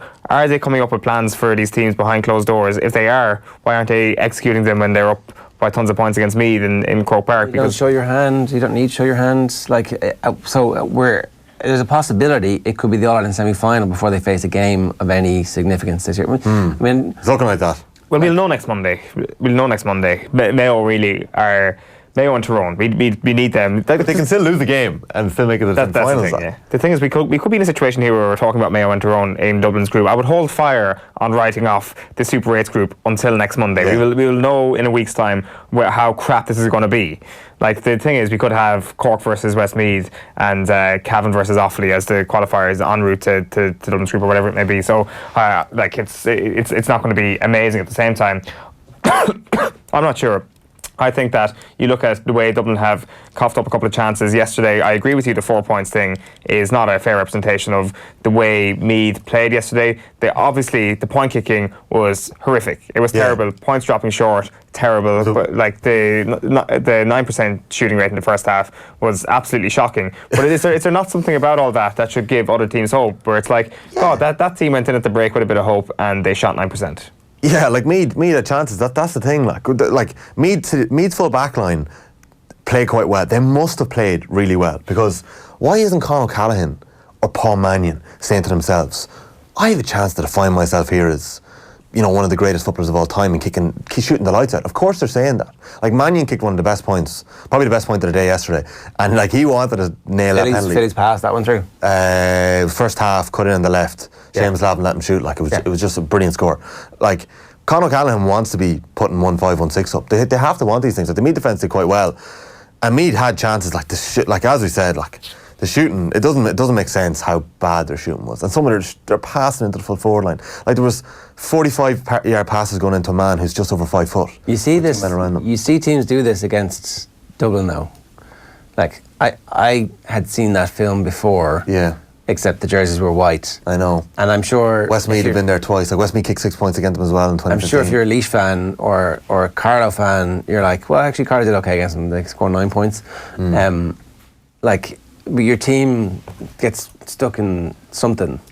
I don't know if it's that the physicality of Dublin is so severe that that you're going to take a massive hit. And like, there were people getting crunched a lot. There's those tackles. Niall Scully had a tackle where he took the knee to the back, just the kidneys of one of the Meath lads. You're like, I mean, they're good at that. Cian O'Sullivan used his hip twice on 2 Meath lads and just stuck them on the floor, like.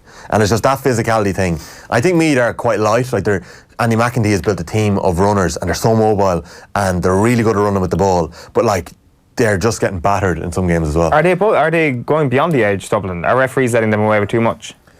I don't know if going beyond the edge is it. Like, I tweeted yesterday that it's worth mastering the art of fouling, and it really is. And like, everyone talked, Kevin McStay was calling it really well in the Donegal Tyrone game 2 weeks ago, where he was talking about the hold-up foul when, and managers talk about it all the time in the games now, where you're always trying, like, if you lose the ball, or if they have a kick out or they get a short kick out, foul them and hold them up and let your defence reset. And Dublin have always been doing that. Mm-hmm. And like, I'm sure like teams do it all the time, as you were saying, painting the picture in rugby. Or I saw people tweeting about Man City yesterday, the way they get away with stuff. I don't know whether that's a myth. It's not a myth. Like, they're getting marginal calls. Yeah. Like, they've been getting it since 2013 in the All-Ireland final against Mayo. These are separate things. There's the systemic fouling, which is a tactic, and then there's the marginal calls, which you get because you're the big team, and because you've had that referee has refereed you in big games before, and you've had the opportunity to go and meet him, and it's a familiarity thing, and it happens in all sport, and Dublin obviously need to continue to ride that, and they will while they can. Nathan Murphy has been in touch at Nathan Murph of this parish to say, surely, and this is a good point, well done Nathan, surely what Meath need is a cocky full forward from Meath Hill. Yeah. A ball winner in the full forward line. A big lad. What height are you, Tommy? 6'2" in match programmes. That's about 5 inches taller than I'd say you should be going 6'4" in match programmes. Yeah. Nathan was doing some serious research during the Leinster final yesterday. Pulled out the fact that the last time a team scored so low in a Leinster final was 1951. The omens are all there. He did use the hashtag omen. Any numbers in the amount of fouls in the midfield area by Dublin? There needs to be more black, yellow cards for this systemic fouling, says Sports News Ireland. Like the sure stats came out yesterday after the game, and it was 18 Meath fouls, 6 yellow cards, 1 black card, 22 Dublin fouls, no cards. Like, I saw Andy McCarthy, you could see him on the big screen, they didn't mean to show up, but they did, remonstrating with one of the linesmen about Brian Fenton not getting a black card, like, for that trip. Like how is that not a black card? For the penalty? Yeah, and like for the non-penalty. For the non-penalty, the one that was just out of the box. Like, it's just a question. Why wasn't it? Was it because he was trying to get the ball?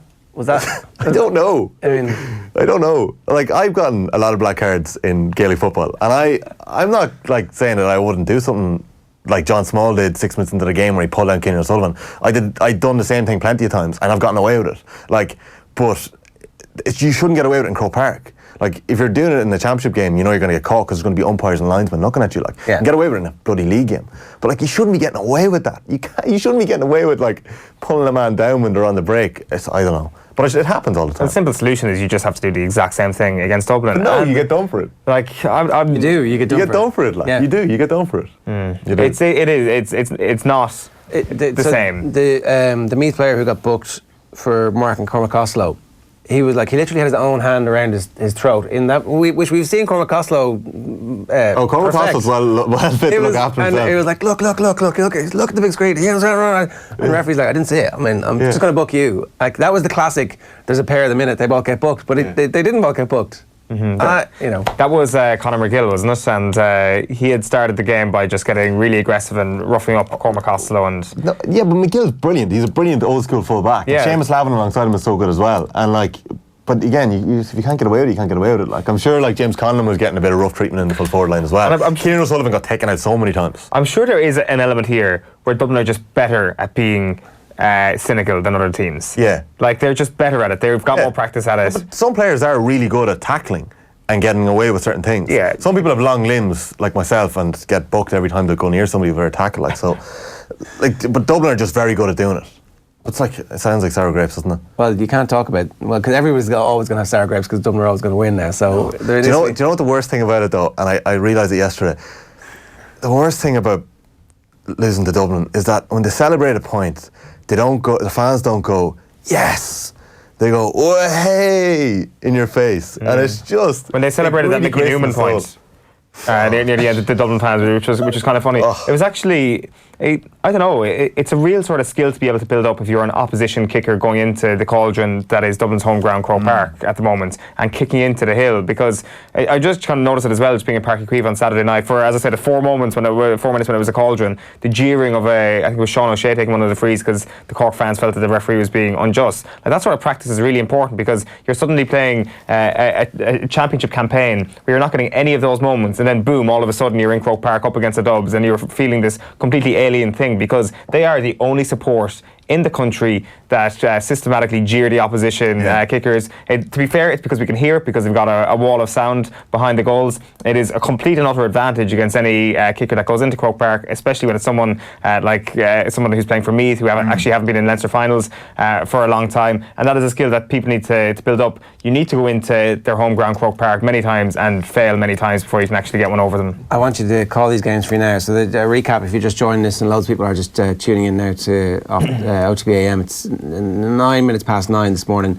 Kildare against Tyrone, Mayo against Armagh, Westmeath against Clare, and Laois against Offaly. The games are in Newbridge, Westport, Mullingar, and Castlebar, Newbridge, Mullingar, and Portage. Yeah. I've got a feeling Mayo could be the only home winner. Really?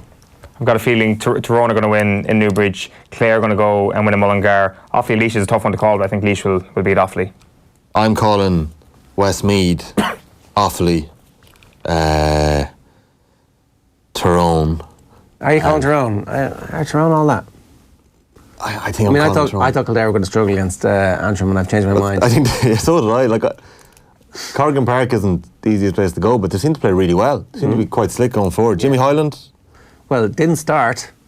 Did he not? No. I thought he started. There was an injury after 13 minutes, and he comes on, and you're like, look, this guy's really good. I mean, maybe he should start a game. He might be the best forward we have by a mile. Stick him in the team. Yeah. So what are you saying? Mayo, Tyrone, Clare, Laois? You're going for Mayo, Tyrone, Westmeath, Laois. Armagh, my favourite team in the country. Yeah. You're tipping Armagh to win in Castlebar? I'm not tipping them, but I can't wait to see that game. It's going to be absolutely fantastic. Pick a winner. I'm trying to think. I'm trying to give myself enough reason to back Armagh. Get me on closer to the game and I'll try and do it. Armagh 5-2 as it stands at the moment to win that game.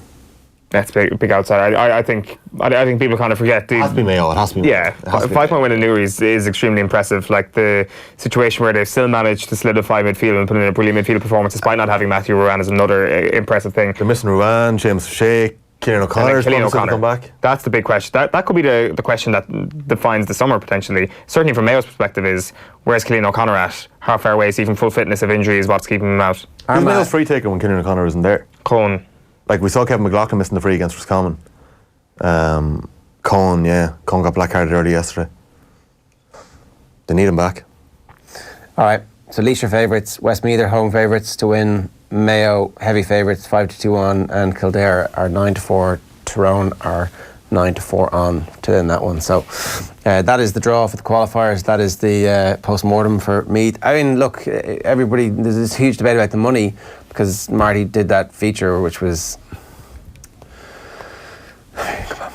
ask some questions that might be difficult, particularly of the Director General of the GAA, who's just there, just giving his spiel, and there's no challenge to him at all.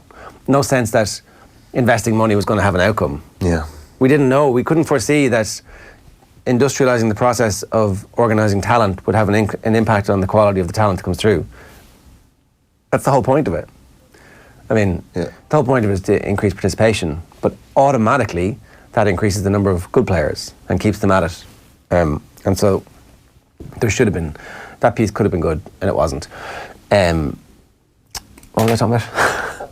We just predicted the entire qualifier draw. Yeah. We'd spoken about Mayo and how their summer is still back on track.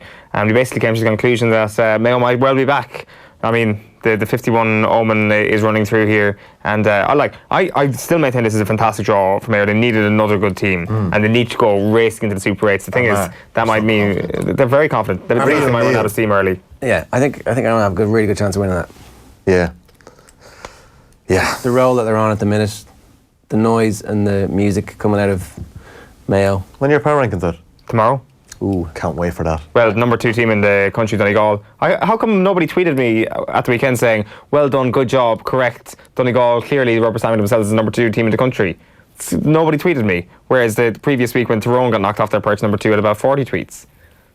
I heard people talking about it in Croke Park. No nameless, faceless trolls tweeting me. Yeah. Somebody else did as well. Yeah. Right. I heard power rankings being uttered, and I couldn't be talking about anything else. Like, it must be OG and power rankings. I think we were called clueless. See you next Tuesdays on Reddit. Hey. I'm glad there was 2 of us put in there, not just me. Well, tomorrow is Tuesday, and we will see you on Tuesday. Right, Phil's going to come in and talk to us about the transfer merry-go-round. The latest rumour mill is that Harry Maguire is going to join Manchester City for more money than anybody has ever paid for a defender in world football history. That's the latest rumour. I think they're trolling Man United and just trying to flush out a bigger bid from Man United, but we'll see. That's coming next. First, here's Keelan Mooney talking about the gulf in class between Down and Mayo. Have a look. Join Bruce Betting now for a risk-free first bet up to €100. That's right. New Irish accounts can enjoy a risk-free first bet up to €100. So if your first bet loses, we'll refund your stake with a free bet. Now that's giving you more. Bruce Betting. In store, online, and now on your phone. T's and C's apply. Please gamble responsibly. See dunlewy.net. It wasn't meant to be today. Where do you think it went wrong? I think Mayo was more clinical than what we were. We were just leaving chances behind us, whereas more often than not when Mayo got forward, they were taking scores. So it sort of shows the gulf in class. They're Division 1, we're Division 3, but that's where we aspire to be. And I think we gave a good account of ourselves today, and look, I'm proud of the boys. They did us justice. Yeah, definitely. And it seemed there was about 6 different free takers. What's that all about? Well, when one's not working, you have to try the next one, and then you have to try the next one, and so on and so forth. So, like I say, we left a lot of chances behind us, but we'll take good pleasure out of us, go out and regroup. And now looking ahead for the summer, will it just be concentrating on club or any plans? I'll just take it as it comes, just club at the minute, and we'll go from there.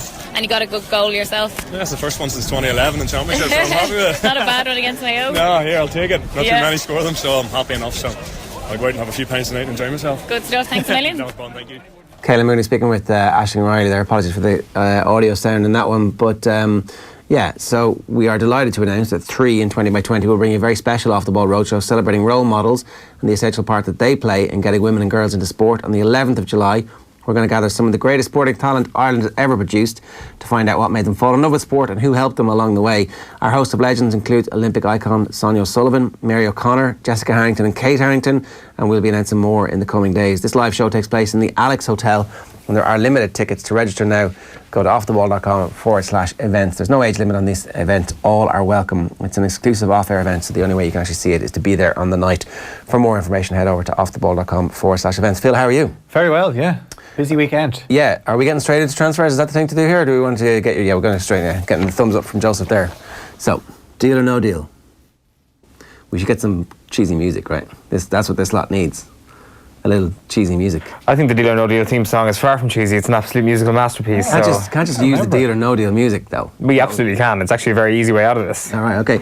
Manchester United and Crystal Palace have held talks over a deal for Aaron Wan-Bissaka. Now, they've been talking for a while, so this is not news, which could see the 21-year-old English defender moved to Old Trafford for an initial $42.5 million.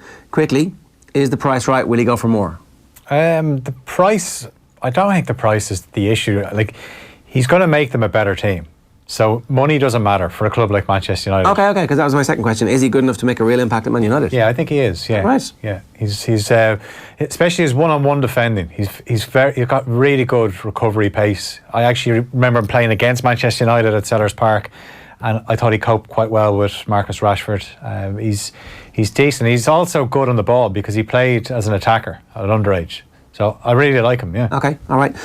Where will Harry Maguire end up, and will he sell for more or less than £80 million? Manchester United. This is ridiculous. This is as you say, the bait being floated. The big news today is that Man City are on the verge of a deal, with a lot of details having somehow managed to leak out to the media before the deal is done. 80 million quid is the fee. And the figures range from 250 sterling a week to 325, depending on what you're reading. Edward walks into his office this morning, looks down, copy of the Sun on the back page. He's like, oh God, no. Picks up the phone, rings Leicester City immediately. 100 million quid. Tomorrow, Harry Maguire, Manchester United jersey in hand.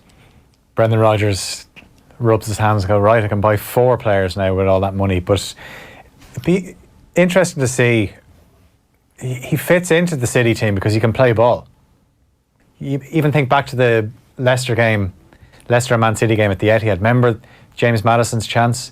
Who set it up? Harry Maguire ran half the pitch. Probably should have kept going and could have scored, but he has that ability to take the ball out from the back. The only problem is, if Pep Guardiola was watching Harry Maguire and John Stones against the Dutch in the Nations League, maybe he thought, I don't know if I want the 2 of them in my team. So he's ostensibly being signed as a replacement for Vincent Kompany, which means he's got to play 15 games a year. Maybe he's a replacement for John Stones. Maybe. Like, the thing is, Vincent Kompany has left behind a space for somebody with an enormous head, and Harry Maguire is the only person in the world who has a head the size of Vincent Kompany. So perfect with that. Like, he does pose that set piece threat as well. Signing somebody for 15 games a season for 80 million quid is ridiculous. Like, that is just absolute lunacy. Harry Maguire would be a starter. It'd be Harry Maguire plus 1. Which one? I don't know, like Stones. Harry Maguire plus Laporte. And Laporte, sorry. So that is obviously, Laporte is your first choice centre half. Maguire plays on the right, Laporte on the left. Perfect. All right, so you are saying this isn't a real thing. Man City are actually going to spend 80 million quid on Harry Maguire. It's a bad deal, but it might happen. But I still think Manchester United, their quid is in. They're favourites for you? For me, yep. Who are you? I'll stick with City, but I did think that with Sanchez as well. Tottenham and Denmark midfielder Christian Eriksen, 27, is considering a move to Manchester United or Juventus after a potential deal with Real Madrid fell through. How legitimate is talk linking him to Old Trafford? If the talk linking him to Juventus is legitimate, then the talk linking him to Manchester United is immediately illegitimate. Because why on earth would you join Manchester United when you can join Juventus?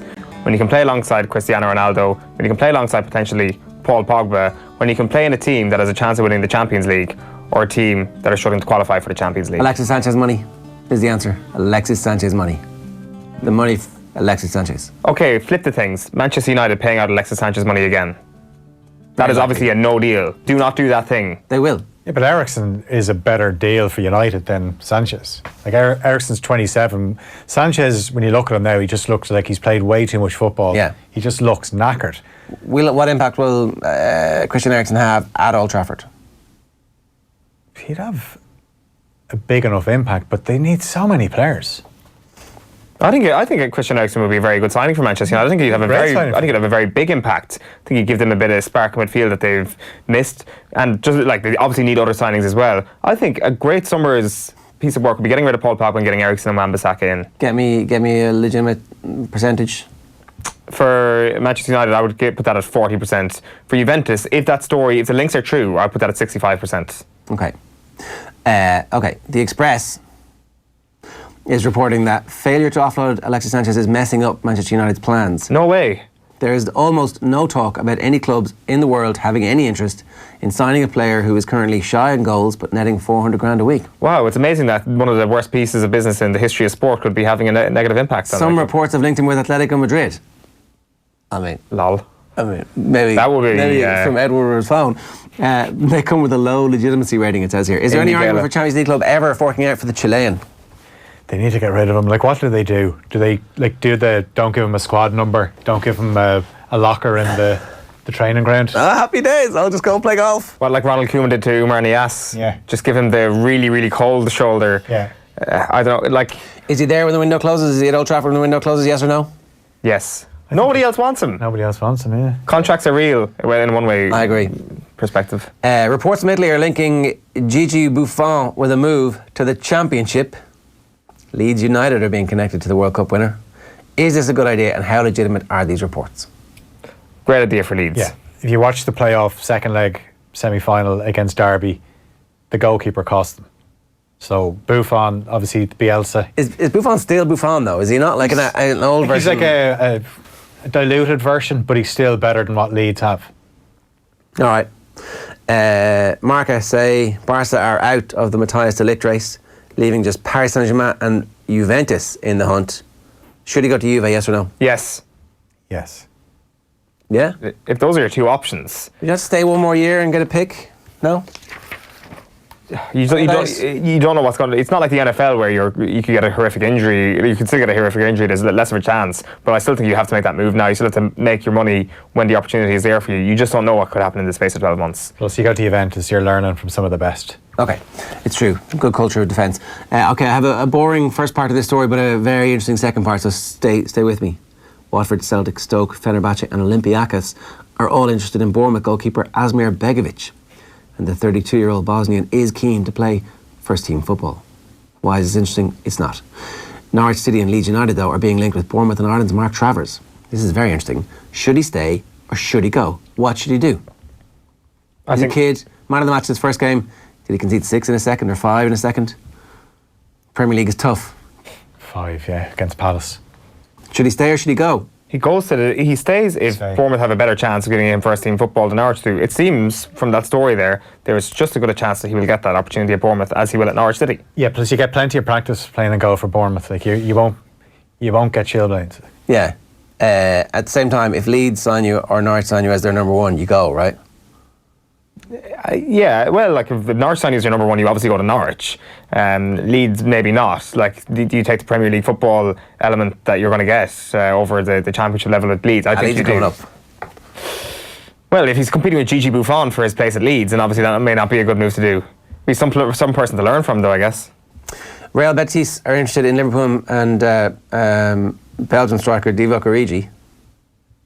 Can Klopp ever sell the recently crowned cult hero? Yes. No. Sell him, that rubber stamps his cult status. Divock Origi hangs around next year. He'll score a couple of own goals. He'll miss a couple of chances, whatever it may be. He'll ruin his own legacy. Go become a cult hero and get out of there while you're ahead. Worth holding on to just for games where Liverpool need a goal and you just bring him on just to get the crowd excited, especially in a Merseyside derby. You don't have that much strength and depth up front, really. Like, there's a lot of pressure on Ryan Brewster now to deliver. How much are you getting from him, even if you sell him? 25 million.